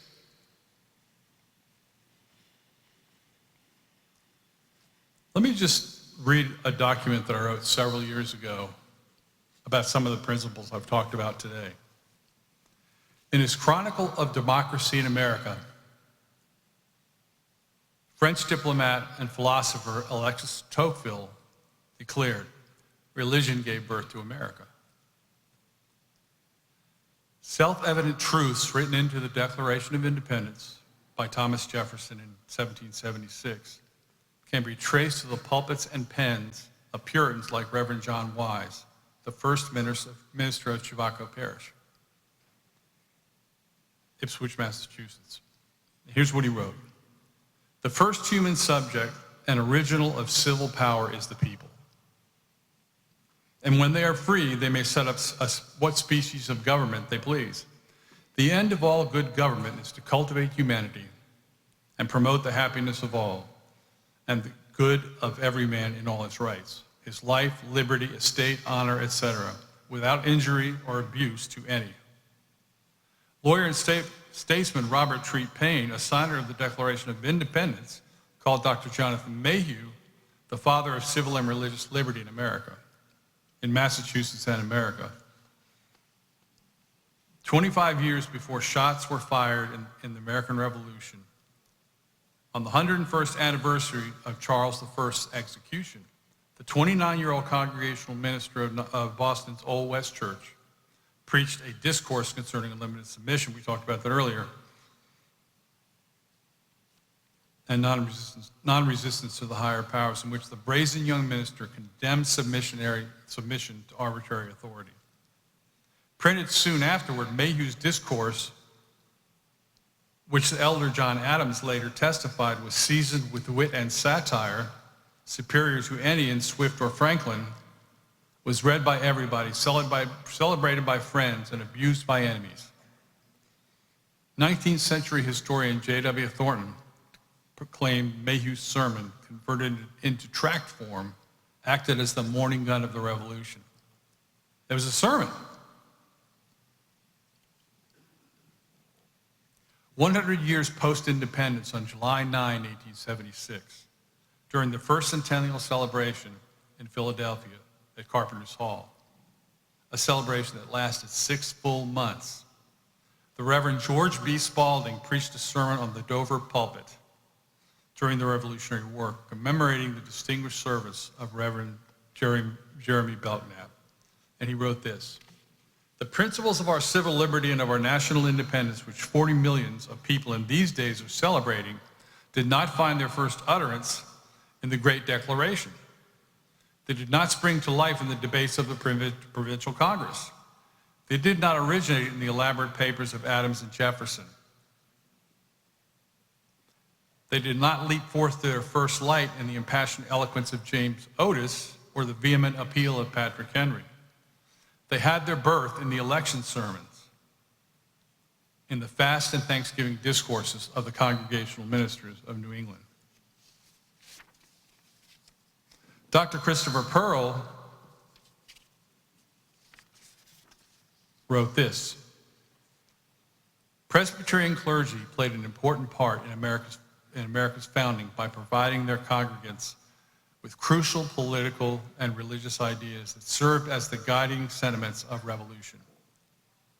Published and unpublished sermons and sermon notes of Presbyterian ministers with congregations throughout the 13 colonies show that the clergy embraced and expounded Enlightenment principles that informed revolutionaries as they declared independence from Great Britain and formed new state governments in the heady days of 1776. From the pulpit, ministers schooled their congregants about the state of nature, natural law, the origins of civil society, and the role and purposes of government. Importantly, they even taught their flocks the limits of obedience and the right of resistance, even revolution." Dr. Pearl said, "Spalding and other honest historians believe that political liberty could not exist without religious liberty, and that the clergy, particularly the congregational ministers of New England, were forerunners of the political worldview embodied within the charters of freedom. Modern history has grossly underemphasized the colonial parson as principal philosopher of our nation's founding, the leading advocate of independence and right of revolution. As a body of men," wrote Andrea Weiss, "the clergy were preeminent in their attachment to liberty. The puppets of the land rang with the notes of freedom."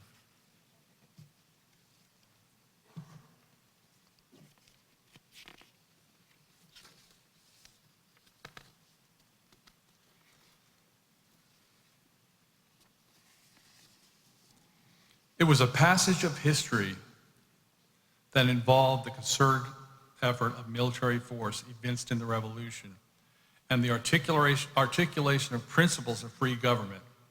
These principles inspired creation of a national community and became the grounds of political orthodoxy called Republican and constitutional government. Momentous developments crescendoed with the British adoption of the Stamp Act in 1765, leading in a little more than a decade to the decision for independence in 1776, which demanded 8 years of fighting and formally ended with the signing of the Peace Treaty in Paris in 1783. The Federal Convention in 1787 provided a barely accepted Constitution, one immediately embellished by a Bill of Rights that became the supreme law of the land in 1791. By the beginning of Jefferson's second term, the institutional arrangements had been tested and operations refined. The first-party system had emerged, and the country had doubled its size thanks to the Louisiana Purchase. But another strand of history accompanies, interacts with, and gives roots to this familiar progress, one that is less known and lacks the direct line of development just rehearsed.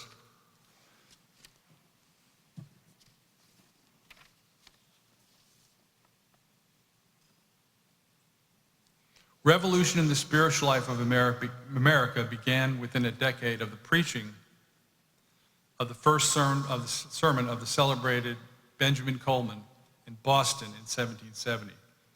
It was called the Great Awakening. There's reason to suppose that the two lines of development, the founding of America and the Great Awakening, are intimately, even decisively connected. Spalding's centennial sermon stated, "The revolution was an accomplished fact before the war started.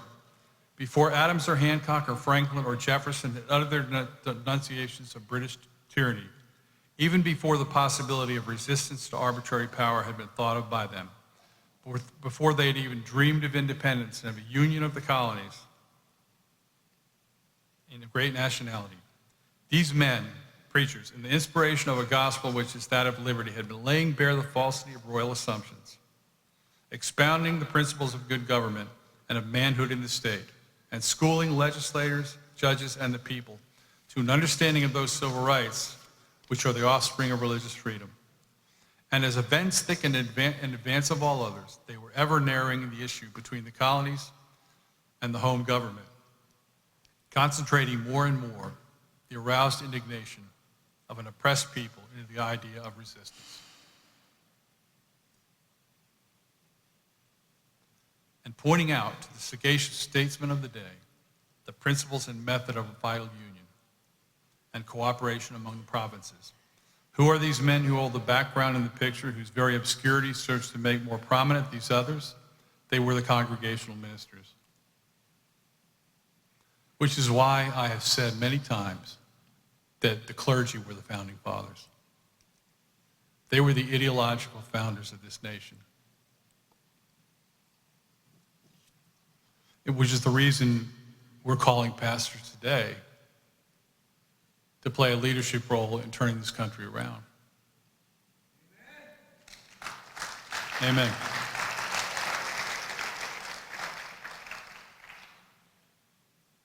Why would universities, purportedly preparing young leaders to shepherd the flock of God, send them into the world separated from their own legacy as the ideological fathers of a nation? A legacy that binds them to the mission of their predecessors, who secured liberty to themselves, their flocks, and subsequent generations of American Christendom.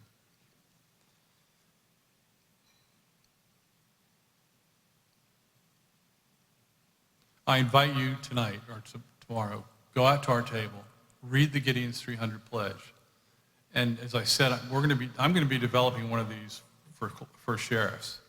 I think it's critically important that sheriffs understand their role in their jurisdictions. I think that shepherds need to interpose on behalf of the people that are receiving FBI door knocks at 5 a.m. in the morning. I don't know if the FBI notifies the local sheriff if they're coming into his jurisdiction. He should. And there should be repercussions for doing that.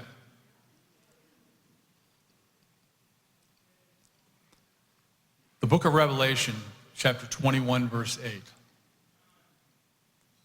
says, "But the cowardly and unbelieving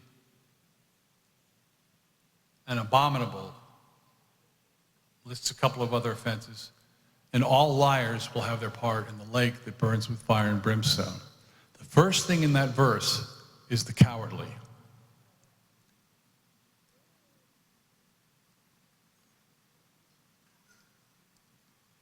So it's imperative that sheriffs have the courage and fortitude to stand up to tyranny by the FBI that is doing things that are unlawful, completely unlawful. Thank you, and God bless you.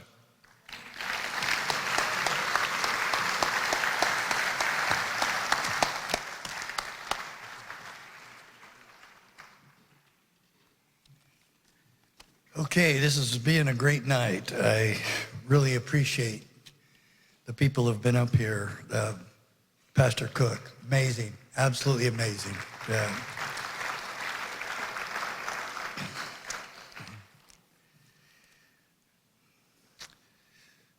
We know how to tell the truth. And our next speaker and guest is an example of that. I've had this similar experience. My greatest claim to fame is my wife, Mary Flynn O'Neill. Greatest claim to fame is her brother, General Flynn. And she is the president of, director of America's Future. Title of her speech is something her brother has put out quite a bit. Local action, national impact. Mary Flynn O'Neill, thank you.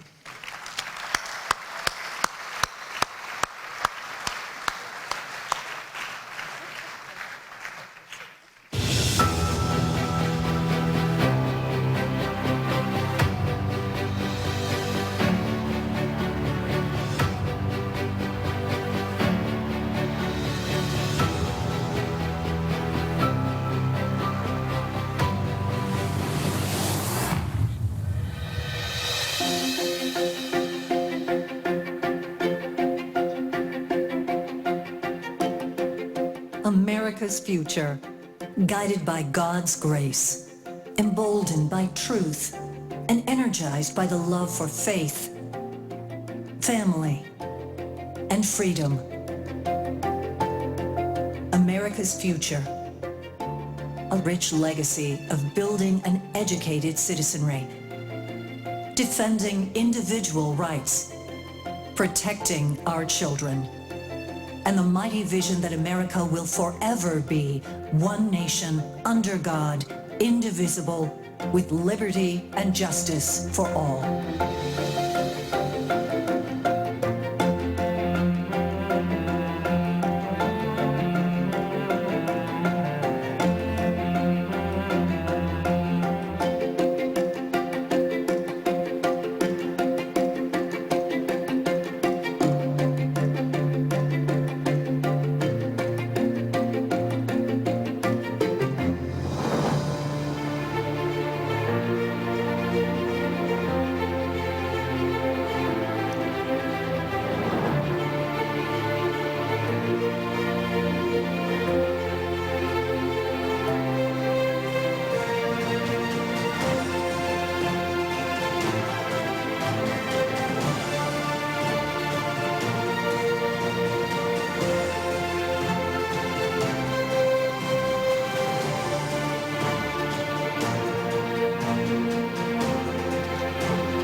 America's future, harnessing the spirit of patriotism, preserving faith, family, and freedom.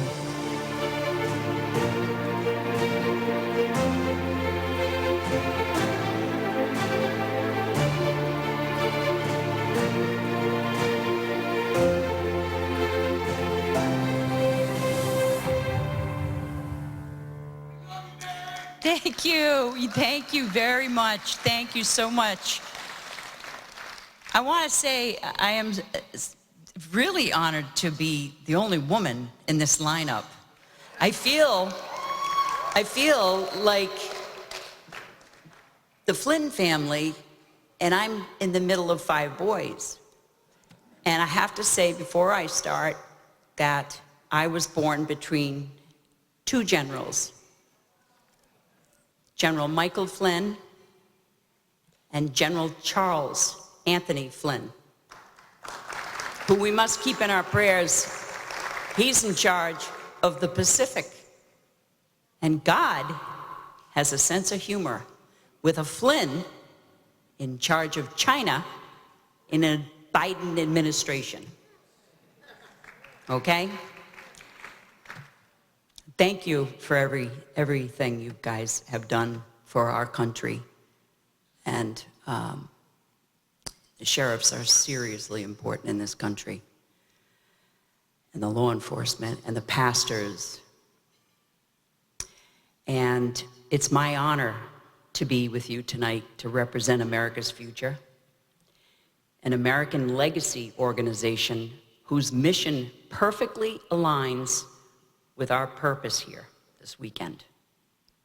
To share solutions to the challenges our nation faces, to ensure that our God-given rights and liberties are protected, and to inspire action by all citizen patriots to unite on the battlefield for freedom, and Mark to stand in the gap.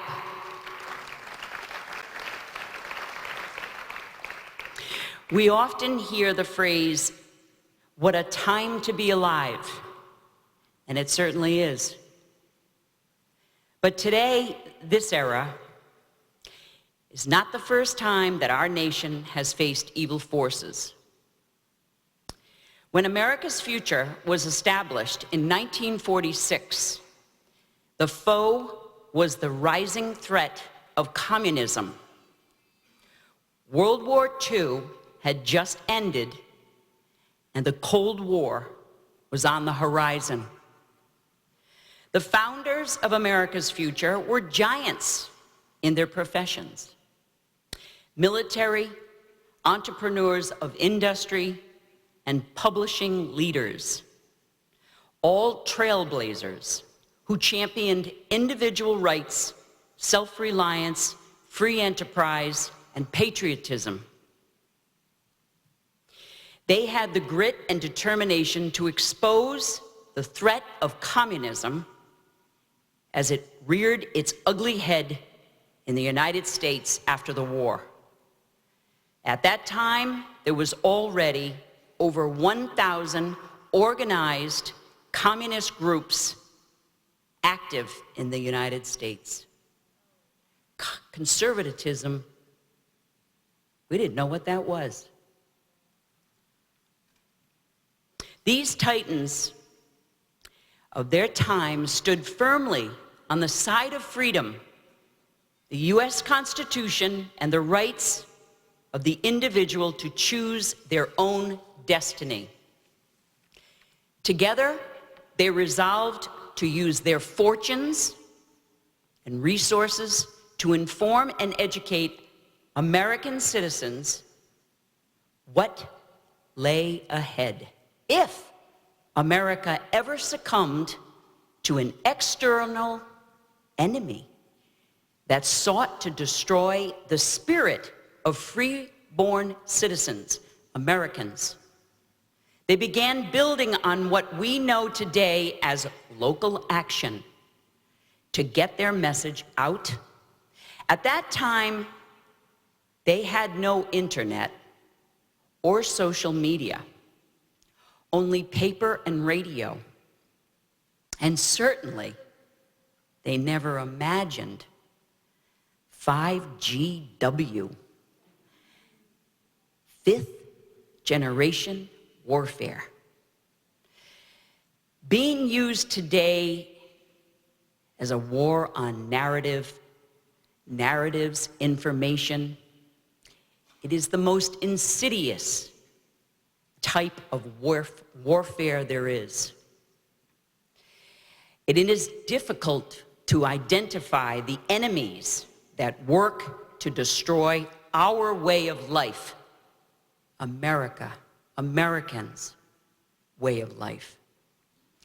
Today, 80 years later, America's future is still working to build and expand and educate. Active citizenry to carry the torch of freedom for the next generation, our children and our grandchildren. Active citizenry equals local action. But it is a different time for America. The greatest evil lurks within. Yes, there are still external forces at work, China, and of course Iran,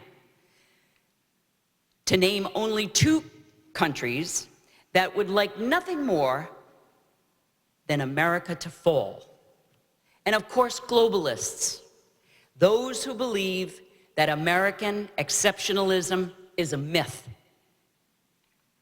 To overcome these external threats, we must look inside and rid our nation of internal factions that cause tension among us and intentionally polarize the populace against each other, as we just witnessed in the primary here in Florida on August 20th. They want us to hate one another. They categorize patriots as domestic terrorists for exercising their right to protest against oppression. They suppress information that questions their policies and propaganda, and they persecute those willing to stand and speak out by weaponizing our system of justice to silence dissenters, betraying the principles upon which America was founded. Another phrase we hear today is the enemy within. Words expressed to remind us to stay alert and recognize evil when it is before us. And I am hopeful people are waking up. Marcus Tullius Cicero is thought to be the first to define the phrase. Cicero was, of course, a Roman Empire. In the Roman empires, he was one of the greatest philosophers and legal scholars. Here's what Cicero warned about recognizing the enemy within. He said, "A nation can survive its fools and even the ambitious, but it cannot survive treason from within. An enemy at the gates is less formidable, for he is known and carries his banner openly. But the traitor moves amongst those within the gate freely, his sly whispers rustling through all the alleys, heard in the very halls of government itself." Indeed, America is fighting those who move among us. The shadow government, the deep state, the ruling overlords, the administrative state, they roam freely in the halls of government itself, without accountability or consequences. And more importantly, recognize they move freely among us in our local communities. And so, in 2021, when my brother, General Michael Flynn, took over America's future, he charged our team with establishing a legal program to defend our constitutional rights and bring sunlight where our rights were infringed by bureaucrats who used tools of tyranny against the will of Americans and the rule of law. He also was well underway with his local action equals national impact, and that stuck with me and thousands of others across this nation. Our legal team has helped score monumental wins in jurisdictions across the country and with the United States Supreme Court, from the Fisher case, victory that helps hundreds of January 6 protesters exercising their First Amendment rights, to what is known as the Chevron ruling, a trademark decision eliminating a 40-year-old law requiring that courts give deference to regulatory agencies and bureaucrats when interpreting laws passed by Congress.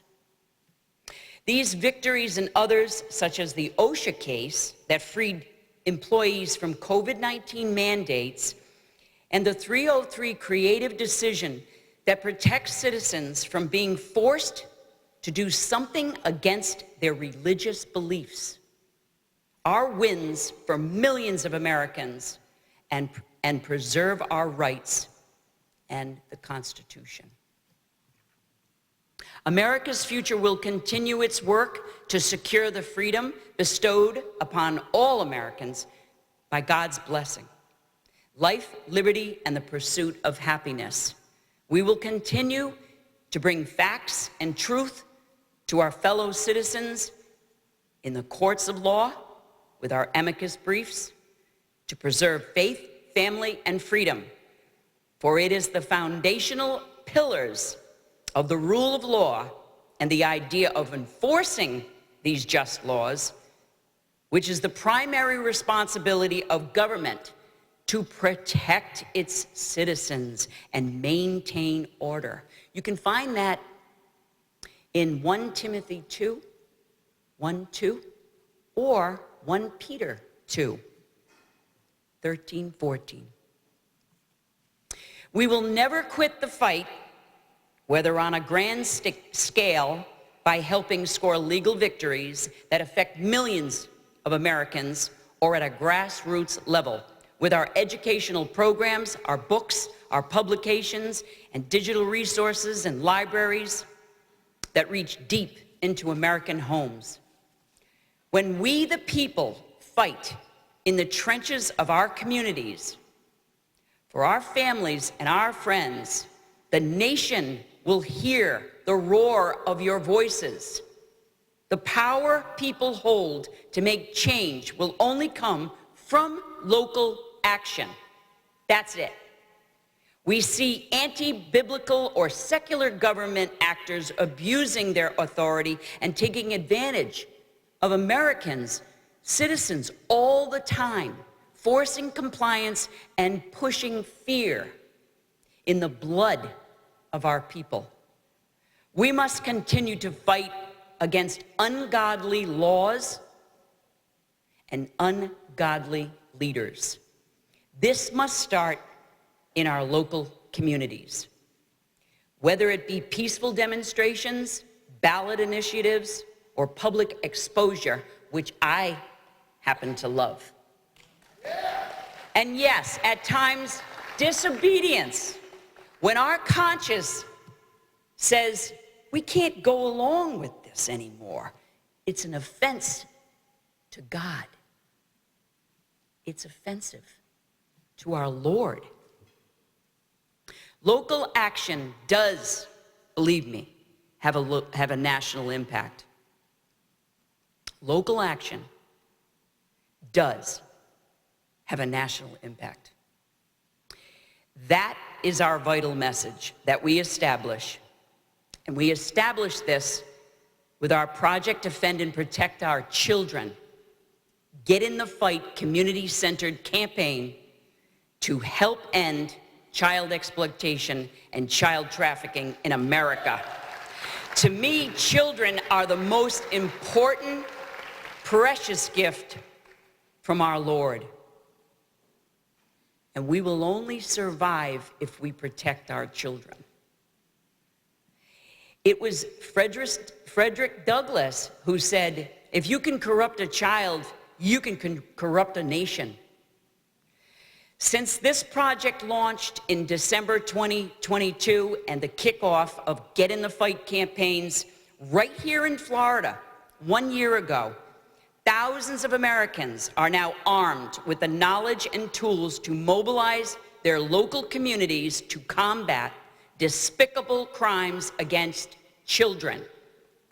From Florida, we traveled to Michigan, Illinois, Texas, Washington, and Ohio. This month, we will be in Colorado Springs and Connecticut in October, and we will not stop. My brother says we're going in 50 states, and I have to do what the general says. At every stop in every state, we meet local law enforcement officials, sheriffs, AGs, EMTs, nurses, healthcare workers, real estate professionals, business owners, teachers, moms, dads, grandparents, pastors, veterans, and others from all walks of life, coming together to learn the facts and get involved. This local action by hardworking, everyday Americans attending these summits and training, educating themselves, getting these programs, and helping us build a citizen army of warriors to fight the war on children in their local communities, states, and across America. It was General Flynn that said, "It takes a network to defeat a network." That's what we must build. Networks of people in every community, and this will spread throughout the nation. This is the kind of national impact that I want to see happen. The hell with the DC swamp.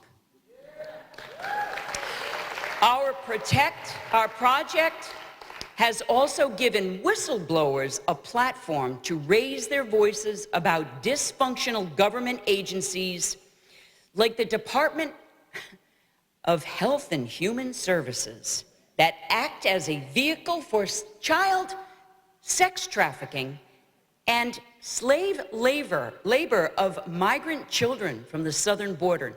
There are more than now 350,000 children missing.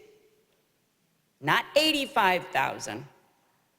350,000 children missing from that border that have been moved around this country. And we don't know where many of them are. Children are the future of America. We must defend and protect these precious lives, or there will be no future. There is no evil worse than hurting a child. Our times of blessings are challenged because we've given in to ideological wickedness, and we see this in our federal, state, and local leaders and bureaucrats. There are consequences to throwing God out of our nation, and we are witnessing this firsthand.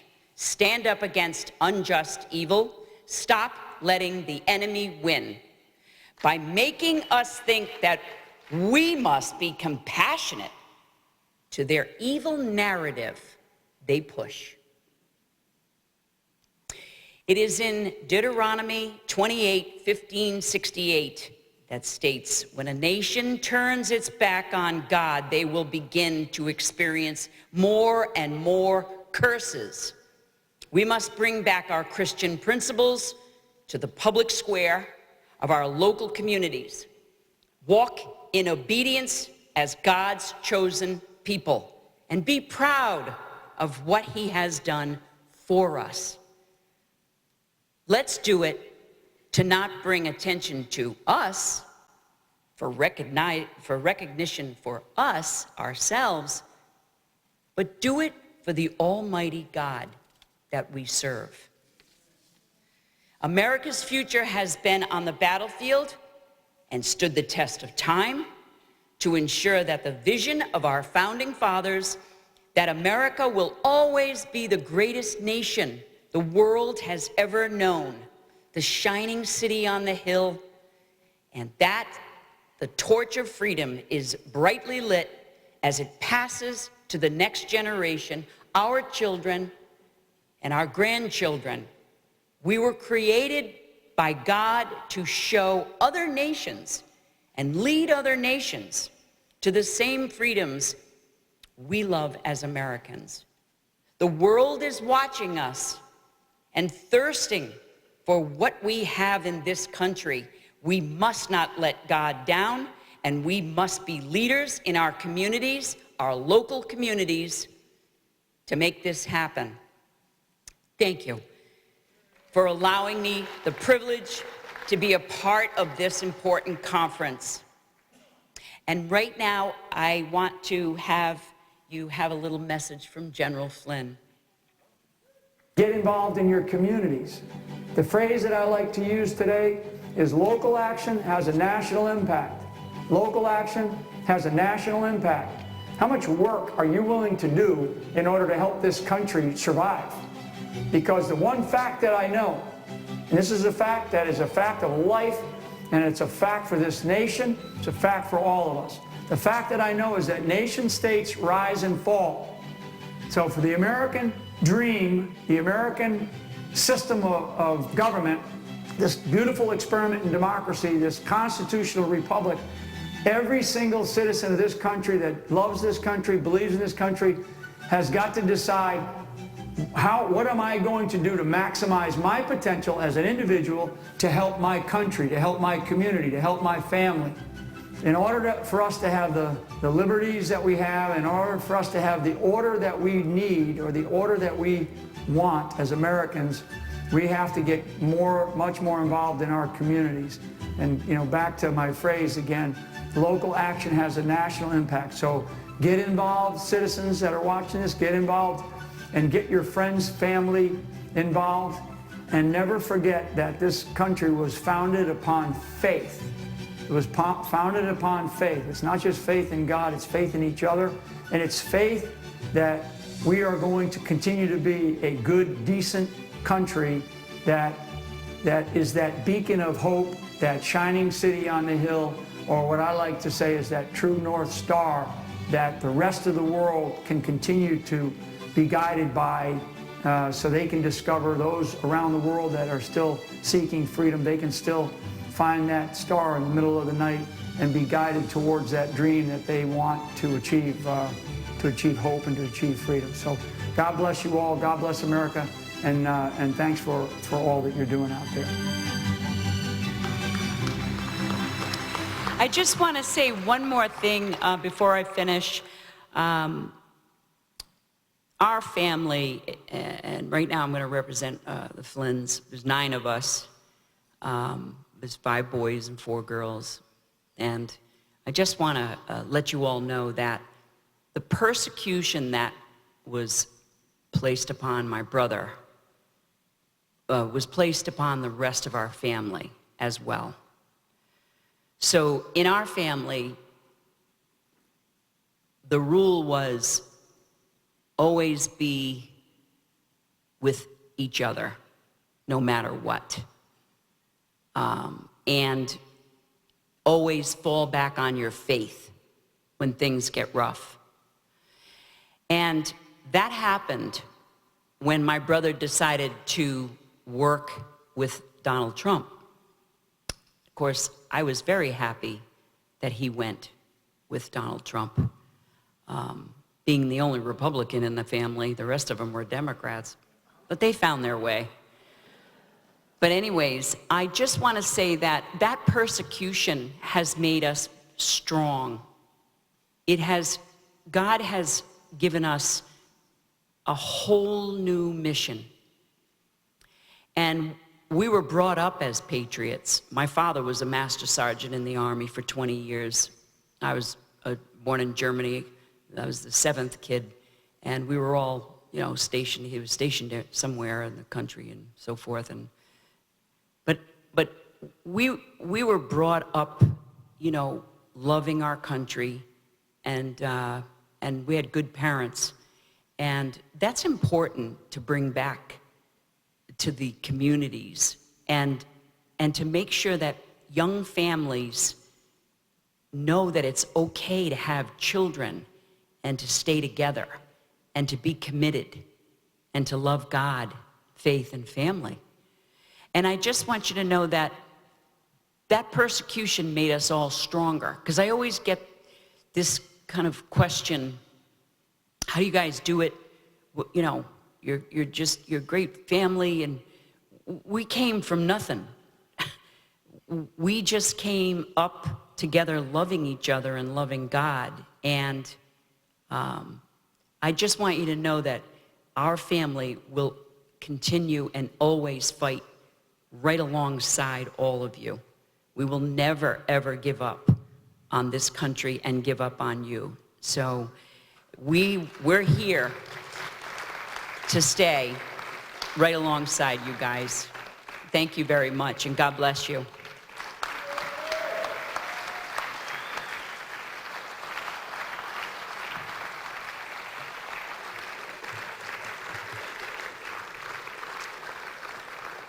Okay.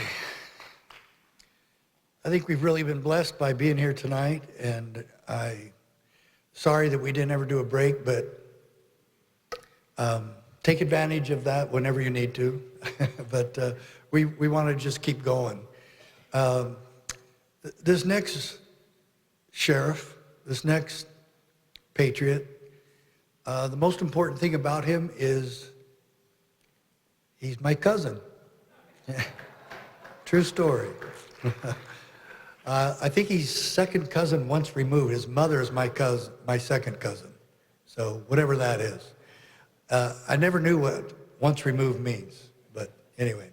All I know is that I was really extremely proud that I had endorsed him when I saw him on Fox News one day saying how he was not going to enforce the COVID-19 mandates. And that he said, I remember he said, we're not going to shut anybody down. We'll go by the businesses and do a walkthrough and let them know that we're here and that we support them, that if there's any problems to let us know. And I said, what a great sheriff. What a great sheriff. And he was doing it against a Republican friend of his that happened to be the governor of Arizona at the time. And that governor happened to be wrong, and Mark opposed it. He did the right thing. Folks, I don't want to talk about Sheriff Mark Lamb anymore. Oh, except he's from the side of the family that doesn't have hair. I'm from the side of the family that does. But other than that, a great American, a great sheriff, and somebody I'm very proud of what he has done. I was thrilled when he did it then, and you're going to be thrilled to hear him speak. I had a little bit of a question, though.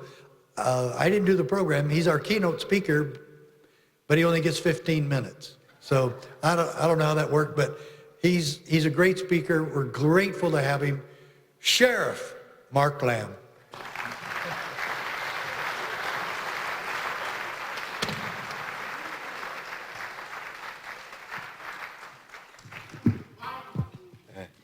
And he's wrong, you're not allowed to leave. I'm just getting up here to speak now. I'm Sheriff Mark Lamb. I'm from Pinal County, Arizona. We are the third largest county in the state of Arizona. Some of you may be like, this guy looks really familiar. So we did live PD. We did 60 days in. You may know Fridays with Frank. So I'm a sheriff, part-time, dabble in, 2-time Emmy Award winner. I'm not going to make a big deal of that tonight, though. All right. Recovering politician, because I just ran for Senate, didn't make it, but I put my hat in the arena, got in the fight. And more than anything, though, I'm a patriot. I'm a patriot. So, you know, I've been a cop for almost 2 decades, been a sheriff for 8 years now. People ask me all the time, Sheriff, what's it like being in law enforcement now with the way that the media treats you, with the way that politicians treat you guys, with the way that society treats you? That's a look. 98% of the people we deal with are good people, decent people, normal people. Some make mistakes, we gotta hold them accountable. 1% of those people deserve to be in jail. And the other percent deserve to never see the light of day again. And half of that percent need to get out of politics. What you're going to find from me is I'm no politician. I am a patriot who loves God, family, freedom, and the Constitution. That's why I do what I do. Now, I think in this country, more than the epidemic, we have a crisis of honor and courage in this country. I'm going to talk a little bit about the courage first. This country was built on men and women of tremendous courage. You know, even in Boston, Bostonians were known better for resolving what to do than doing what they resolved. But when the English were the king was trying to pass on the tea without taxing the English, passing that tax right on to the American colonies, they said, whoa, whoa, whoa, this is taxation without representation. And so on December 16th, they decided we've had enough of this, and they dressed up, climbed on the ships at night, took the tea, and threw the tea in the harbor. Now, why was this important? This is really what began to precipitate and escalate how the English started to treat the colonists. They started to really put their proverbial boot in their throat. They wouldn't let them have elections. They stopped holding trials by jury. They stopped doing a lot of things. As a matter of fact, when you read the Declaration of Independence, what they lined out, a lot of that was precipitated after they threw the tea in the harbor. But the reason I bring that up to you is what King George III wrote to the colonies and to the governor of America at the time. And he said, the die is now cast. Either the colonies will submit or they will triumph. I've always loved that because there was no other option. Even the king knew you were either going to submit or you were going to triumph. What was it ultimately about? It was about freedom. And they had the courage to thumb their nose at the biggest government in the world, the Empire of England, the Kingdom of England, and they said, we won't deal with this anymore. And that precipitated a lot of other things, ultimately a war, and ultimately our freedom today. That courage is lacking. There's a book by Rollo May called Man's Search for Himself, and in that book, it says the opposite of courage in our society is not cowardice, it's conformity. In America, we have become conformists because it's easier just to go along to get along. The other thing I want to talk to you about is honor. Why am I talking about these things? Because this plays into what the position that I took when it came to COVID. Honor. Now, I was running this campaign for Senate, and all the way along, people are like, you know, Sheriff, they'd ask me questions about the border, the economy, abortion, everything. And I had this military veteran one time ask me a question which I wasn't really prepared for. I was prepared for it. I didn't expect it. He said to me, he looked at me and he said, Sheriff, what does honor mean to you? Now, a lot of people will say honor means, you know, putting the shopping cart back when nobody's looking, right? Or maybe if the cashier gives you too much money, you give them the change back. That is integrity. I looked at him and I said, without hesitation, I said, honor is doing what is right no matter what the consequence is. That is honor.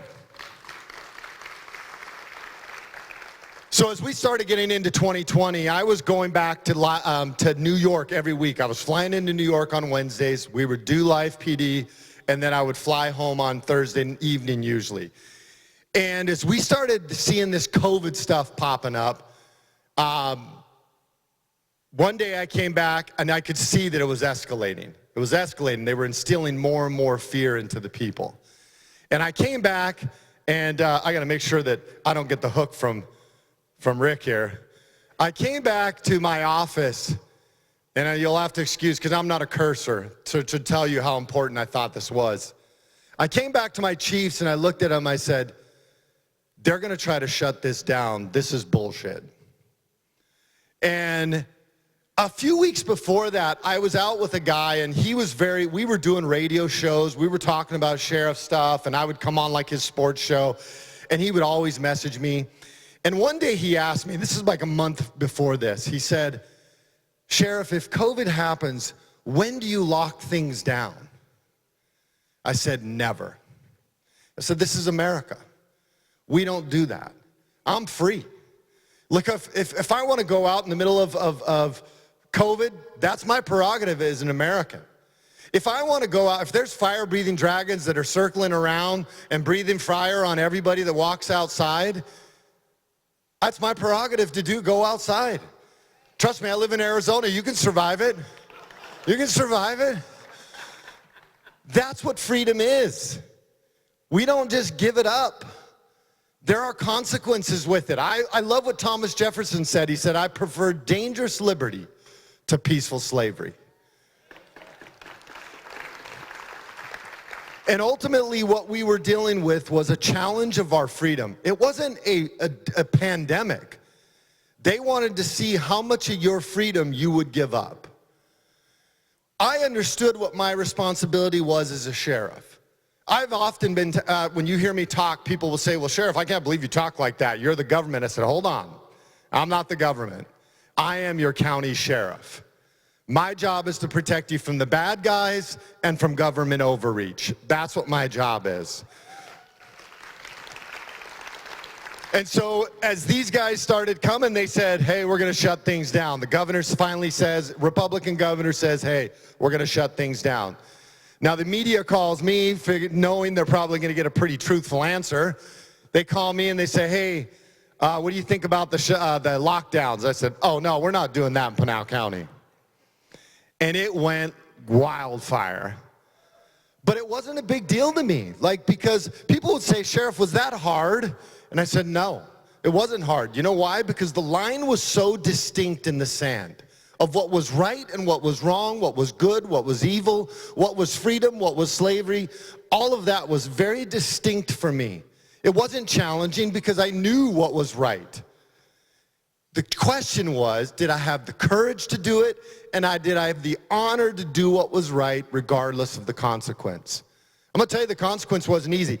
We were not far into COVID, and I had a pastor come to me. It was matter of fact, it was Easter Sunday.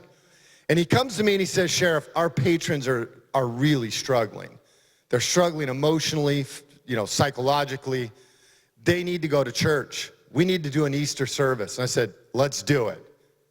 You have my blessing. But I'm going to tell you one thing. Be prepared for the pressure these people will put on you. And I prepared. I said, I need you to understand that. Oh, no, we got this. So this was probably a Tuesday. Wednesday, they announced they're going to do a service. The people lose their mind, including their own parishioners.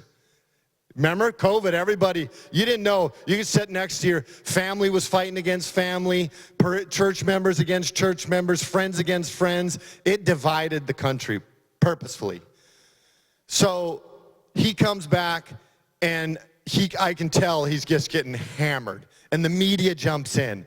And the media is interviewing me, and I say, hey, this is their constitutional right. It's in the First Amendment. As a matter of fact, it's the first thing in the First Amendment.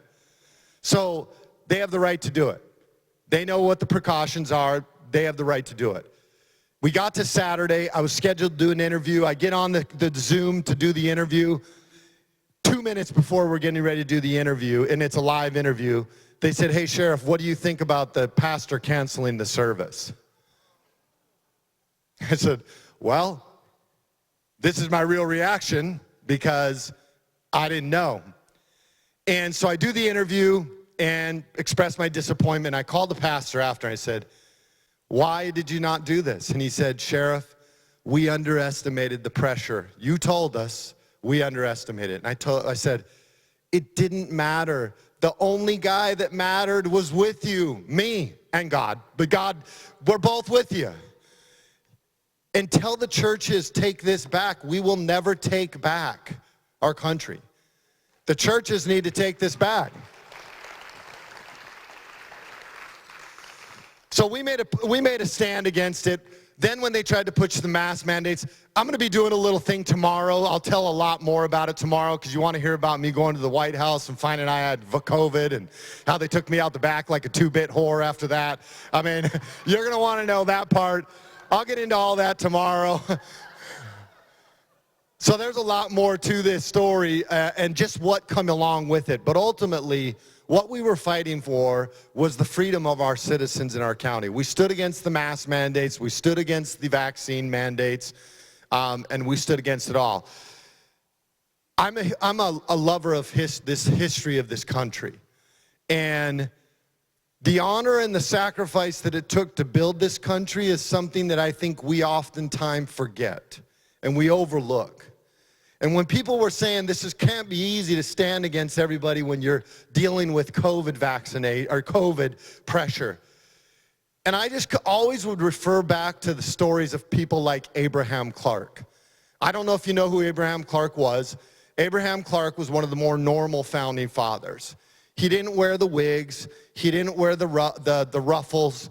He insisted that the word liberty be on our money. He insisted that the Bill of Rights be part of our Constitution.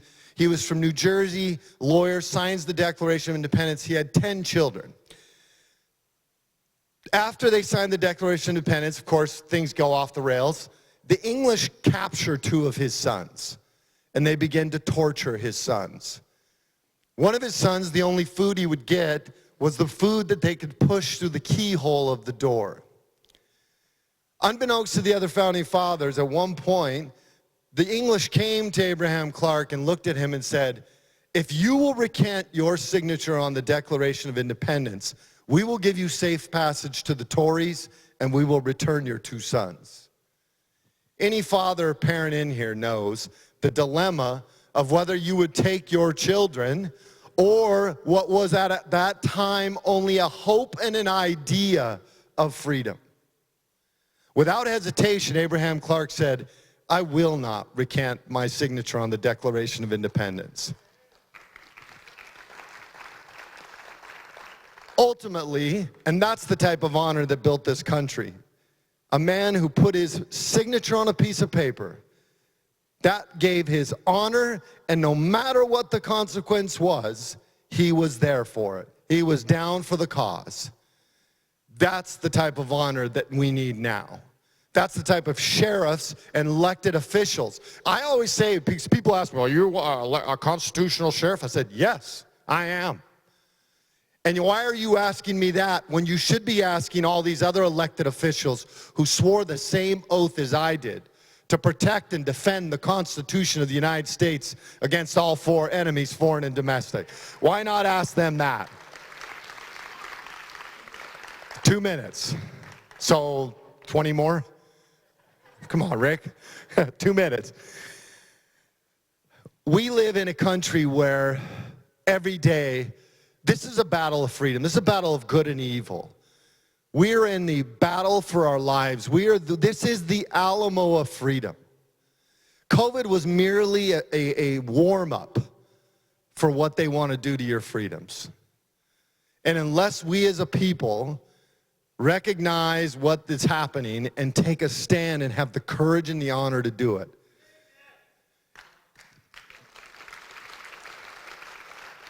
I'm going to tell you, you're going to lose friends, you're going to lose family, you're going to lose jobs, you're going to lose money, which, by the way, I've been to a ton of death calls. Nobody ever takes their wallet with them. They get the clothes on their back. That's it.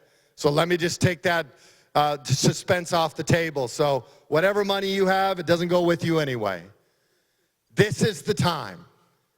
This is the fight.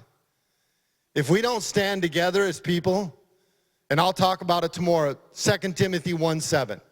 For God hath not given us a spirit of fear, but of power and of love and of a sound mind.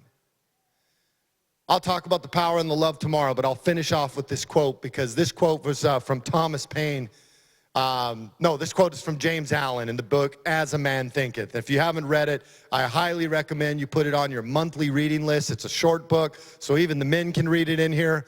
It is I'm no dumb. I'm going to give the women a compliment, okay? It is a great book. But at the very end of the book is a great quote, and it goes towards being in control of your mind, having control of your spirit. And it says, keep your hand firmly upon the helm of thought. In the bark of your soul reclines the commanding master. He does but sleep. Wake him. Self-control is strength. Right thought is mastery. Calmness is power. Say unto your heart, peace be still. Every one of us have a commanding master inside of us. You need to wake him or her up, and you need to get him up to the helm of the ship.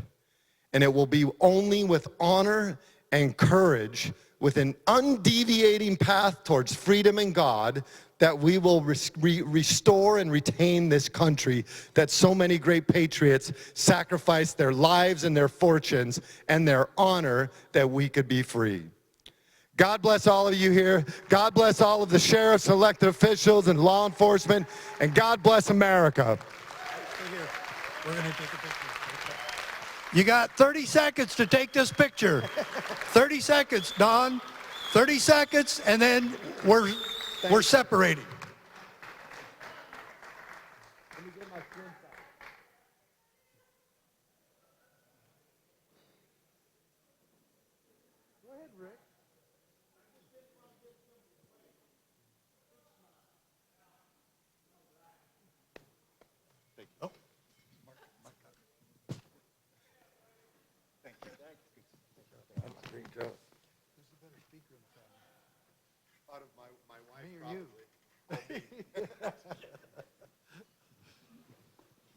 Wow. No, seriously, he's my cousin. Okay, all right. Yeah. But folks, you know what's amazing? 2 sheriffs from Arizona. Yeah. And I'm proud of that. I'm really proud of that. So now we got another sheriff. The last speaker of the evening, constitutional sheriff Dar Leaf from Berry County, Michigan. He just got reelected to his 5th term, even though the state was trying to arrest him, trying to indict him, trying to get in his way because he was investigating election fraud for the last 3 years. Yeah, so undaunted, Sheriff Leaf kept the faith, kept his courage, and Sheriff Lamb, he kept his honor. I present to you Sheriff Dar Leaf. Do you want that in there? Here or here?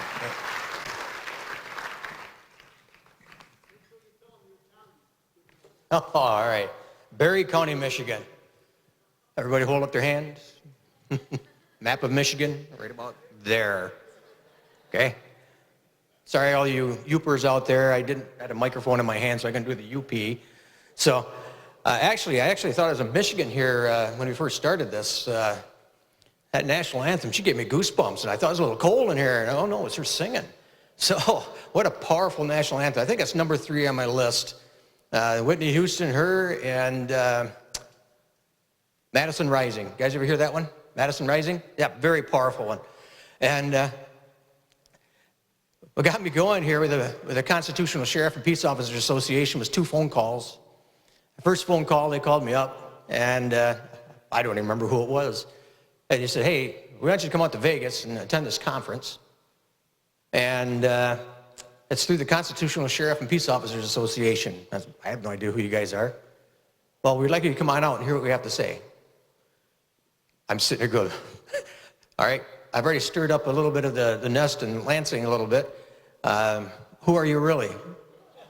And so I had no idea who they were. And so I said, let me think about it. So about 2 weeks later, I get another phone call. And because I really didn't want to go out and shuck out the money of my people in my county to go to a conference. I had no idea what they wanted to talk about. All the way out in Vegas. I'd never been to Vegas. It wasn't on my bucket list. So the next phone call I got is, hey, we went out and solicited a bunch of people in your county. We got enough money to pay for your airfare there and back, all your food, and your hotel. So I walked into my undersheriff and I said, I think they really want me to go. So, yeah, I went, and I don't even remember what year it was. That 2010? I don't remember. It's been so long ago. But, oh, by the way, Mack, this is my 6th term coming up. Yeah, number 6. We get 4-year terms. So this is my 20th year as sheriff, and unless I lose to a write-in, I'll get 4 more years here. So reality is I went to that sheriff's conference out there in Vegas, and this chin hasn't come off the floor ever since. I go on out there, and it's like, our federal government's doing what? IRS is what? I tell you what, I didn't know what to do. I went back to my office and says, where do we start? And I got to quote my undersheriff. He says, one bastard at a time. You got to understand, my first undersheriff, he was pretty hardcore, it's this way or the highway. So ever since then, I've tried to go to the conferences, because every time I go, I learn something. I meet some incredible people. And it's also led me to be more confident as a sheriff. Not only do they teach you about the Constitution, they teach you, it's a supreme law of the land, because I get that all the time. Sheriff, it's not your job to interpret the Constitution. That's what a judge's job is. And I'm sitting here going, well, not according to my teachings. It's your job to interpret it. It's my job to enforce it. Amen. So how do you enforce it? Well, just like any other law, you have to go read it, you have to study it. That's where the CSPOA comes in. Bringing in Chris Ann Halls. Yeah, very, very powerful speaker. And where's the Florida sheriff who was up here first? Where's he at? I've got a PowerPoint for you. Make sure you give me your email address. I'm going to send it to you. It's all in the office of the sheriff. I go all the way back to King Alfred the Great. And it's really neat, because you look at how Great Britain was divided up back then in the shires, and you go look how the United States is divided up between the states and the counties, or what the shires are. But they brought it all over here to this country over here. It's not difficult. So anyways, knowing that, I started scratching my head, saying, all right, how do I get this? I've got law enforcement officers who've been on this conveyor belt of law enforcement training. In other words, you're the instructor and say, all right, I'm teaching you how to go out and handle a traffic accident. I'm teaching you how to handle a domestic. I'm teaching you how to handle this. I'm teaching you how to handle this. Not once did they teach us how to handle government that's out of control. And we're the ones who are supposed to be enforcing that. Oh, file a lawsuit. They're committing crimes. Why are we not holding them accountable? My first term, I won the election. I hadn't even taken office yet, and I was getting anonymous phone calls from people at our 911 center reporting to me about the corruption that was going on out there. You gotta understand, I went from deputy all the way up to sheriff. I didn't pass go, I didn't pay my $200 type thing. I was never a sergeant, never a lieutenant, never an undersheriff. I went from deputy all the way up. So the people they were telling on were the people I used to look up to. That's what I walked into. That was not a fun first 2 years of my career as sheriff, but we did the right thing, and we won those battles. There's people that should have gone to jail over it. We even had a special prosecutor handle it. I'm not kidding, we handled him a report that was that thick of the stuff that was going on in there. And he says, Sheriff, did you get it to stop? I said, well, yeah, we got it to stop. I said, then let it go. I said, I got 72 inmates in my jail. I want that same courtesy. I lost a lot of respect. That prosecutor was a judge. Can't make this stuff up. So as I start learning from the CSPOA, and all of a sudden people started labeling me as this constitutional sheriff. In reality, in Michigan, Article 7, Section 4, it says every organized county for 4-year terms shall elect a sheriff. We're already constitutional. It's not that difficult. You got to read the thing. You got to study it. You have to know what all these different governments are supposed to be doing. I look at it because Michigan's a big union state. I used to work for a union shop when I got out of high school. And if you're a press operator and that light bulb goes out above your head, as a press operator, do you change that light bulb? You ask the unions, they go, oh no, you don't touch that light bulb. Well, why not? It's the electrician's job. Isn't that how government's divided though? 3 branches of government, each one has a job. That one big paragraph that Sheriff Mack showed up on the screen here is one of my favorite. I've got it sitting on my desk. When that pandemic hit, COVID, I quoted that a lot. Tonight people go, oh, Sheriff, they had to do with gun control. I go, no, it had to do with overreaching government. The Constitution protects us from our own best intentions. That's a fact. It divides power among sovereigns and 3 branches. Sovereigns and 3 branches of government. What does Justice Scalia mean by those sovereigns? States. Is the office of sheriff sovereign? Well, yes. I run the county the way I see fit. The people don't like it, what do? They'll elect somebody else in there. That's how it works. It's not that difficult, especially in a union state like Michigan, and I'm having a hard time. It's like pulling teeth getting people to accept that. So we had other problems coming on up, and obviously the election stuff is part of it. And one of the things I do too is I've teamed up with an attorney by the name of Brent Allen Winters, and Brent Allen Winters is a common law attorney. He lives in Illinois, and what we do is we do online classes trying to teach the masses out there about the office of the sheriff. That was our first class. Then we did the one on the common law grand juries. We even did common law estate planning stuff. What was it called? Anyways, I'll move on from that. And we did the Magna Carta.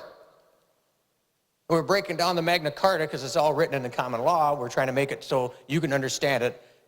And what he would do is he would explain it. He'd break down the language because he's a savant when it comes down to all these languages and where they originate and all this stuff. And I'd tell them what it looks like today. And a lot what they did in that Magna Carta, we still do today. Writs. Yeah, juries, yes. And the office of the sheriff is mentioned 9 times in that Magna Carta. That's how important that office is. Thomas Jefferson said the office of the sheriff was the most important in county government. Well, who's Thomas Jefferson? Only one of our founders. We also teach on posses. You sheriffs, you don't have a posse, I highly recommend you get one. Those guys will work for you. They volunteer hours for me all the time. They do everything from school security, make sure that nobody's going to go out and mess around with our football games, wrestling tournaments. In Berry County, we usually have 2 or 3 schools there that rank in the top 10 in the state for wrestling. So it's a big thing in my county, wrestling. It's the middle of winter and they're wrestling. You open up the doors because there's so many people in here in a body heat. You got to cool off the gym on the inside. So what I did, we've had a posse since 1955, by the way. And very, very well-known posse. And sometimes you get a little cocky talking about them because we're state champs and a lot of stuff when we challenge other posses. So anyways, what I did was we started looking into stuff like the election investigation. And I don't see where, Mark, where are you at? Oh, no, the other Mark. Fincham, I'm sorry. Oh, there you are. We need to hook up because I have, I don't know how many terabytes of information you're going to want. I need your information. My goal right now is to get rid of the computerized voting in our county.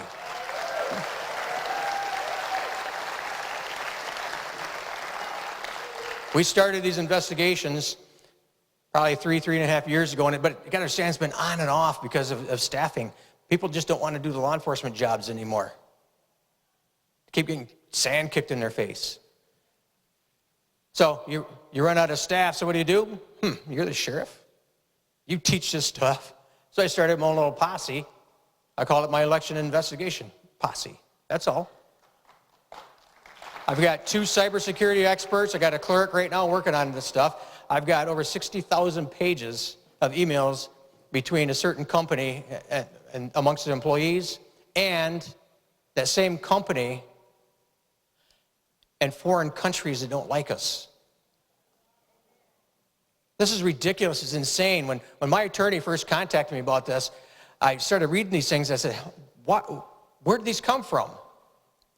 There's a magistrate judge in Washington, D.C. that put a gag order on him because there's a $1 billion lawsuit on one of our sponsors here, which is Patrick Byrne. A $1 billion lawsuit on him. And they put a gag order on this stuff. I said, there's stuff on here that should be freeing the J6ers. They took my attorney off that case because she released those to me. Of course, she's fighting them because as an attorney, part of your oath is, if you know something's criminal, you have to report it. There's all kinds of crimes in there. It's ridiculous. We got stuff in there from between, whoops, I almost said the name of the company. Sorry about that. This company and Pakistani military intelligence. I'm supposed to get a pretty good old bombshell tomorrow from one of my cyber security experts. And there's 4 people arrested down in here from another software company that started out in Venezuela. And they got indicted by a grand jury. Yes, grand juries, folks, that's the answer. Prosecutors not doing their job. Law enforcement chickening out. Grand jury indicted 4 from this one company. Oh, this other company, it's got family members working for them. They can't make this stuff up. And we only got 60,000 pages, and there's over 1 million of them out there. I want the rest. So keep those people who are working on all that stuff, your thoughts and prayers, because when you talk about going after you, yeah, they tried indicting me at least twice. They went after 2 of my detectives and literally gave them subpoenas and took them all the way over to the other side of the state of Michigan, about 2.5-hour drive. When they, this is no kidding here too, when our governor had that plot against her, by the way, we'll trade you governors. Anybody? All right. Anyways, 2 guys in my county got arrested for that. One of the deals was that, hey, this will all go away if you give us your sheriff. It's like, wow. Bring it, I guess. I got a spine, I'm still standing up. My best middle finger I gave them, and I told this to my doctor the other day. My blood pressure is 116/72 unmedicated. Amen. My time about up? All right, in closing, we need you out there. We need you getting involved, just like General Flynn. I've met General Flynn, what a wonderful man. We need you out there. We need, I hate to say it, you have to reach in your pocketbooks too. This stuff costs money. I had money coming in from Washington, D.C. up through Grand Rapids. My county is only about 63,000 people, and one of my opponents had ads on Newsmax that was paid for by these other companies that wanted me out of office. That's what's going on. I'm labeled as a constitutional sheriff and peace officer, right? Proudly. I'll take that tag any day. You all have a good night.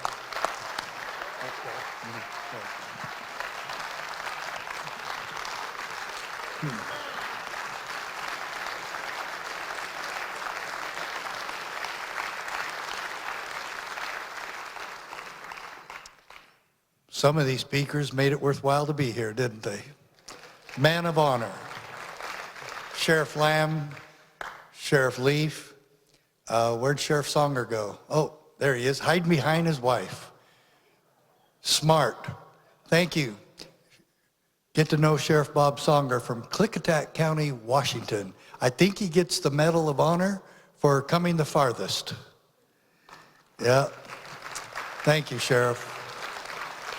Folks, it's been a great evening, and thank you so much for being here. You made it happen, and please make sure you listen to Sheriff Leaf. It takes money to make this thing happen, and we still haven't paid all our bills. So thank you for anything you can do there. And every one of you, are you listening? Do you follow? Do all of you take orders? I know, except for Dawn. I know, she doesn't take orders. But good, I'll have a ham and cheese on rye. Okay, no, folks, you have to leave this room, go over to the other one, and we can take pictures and other stuff there, and sign books and whatever you want.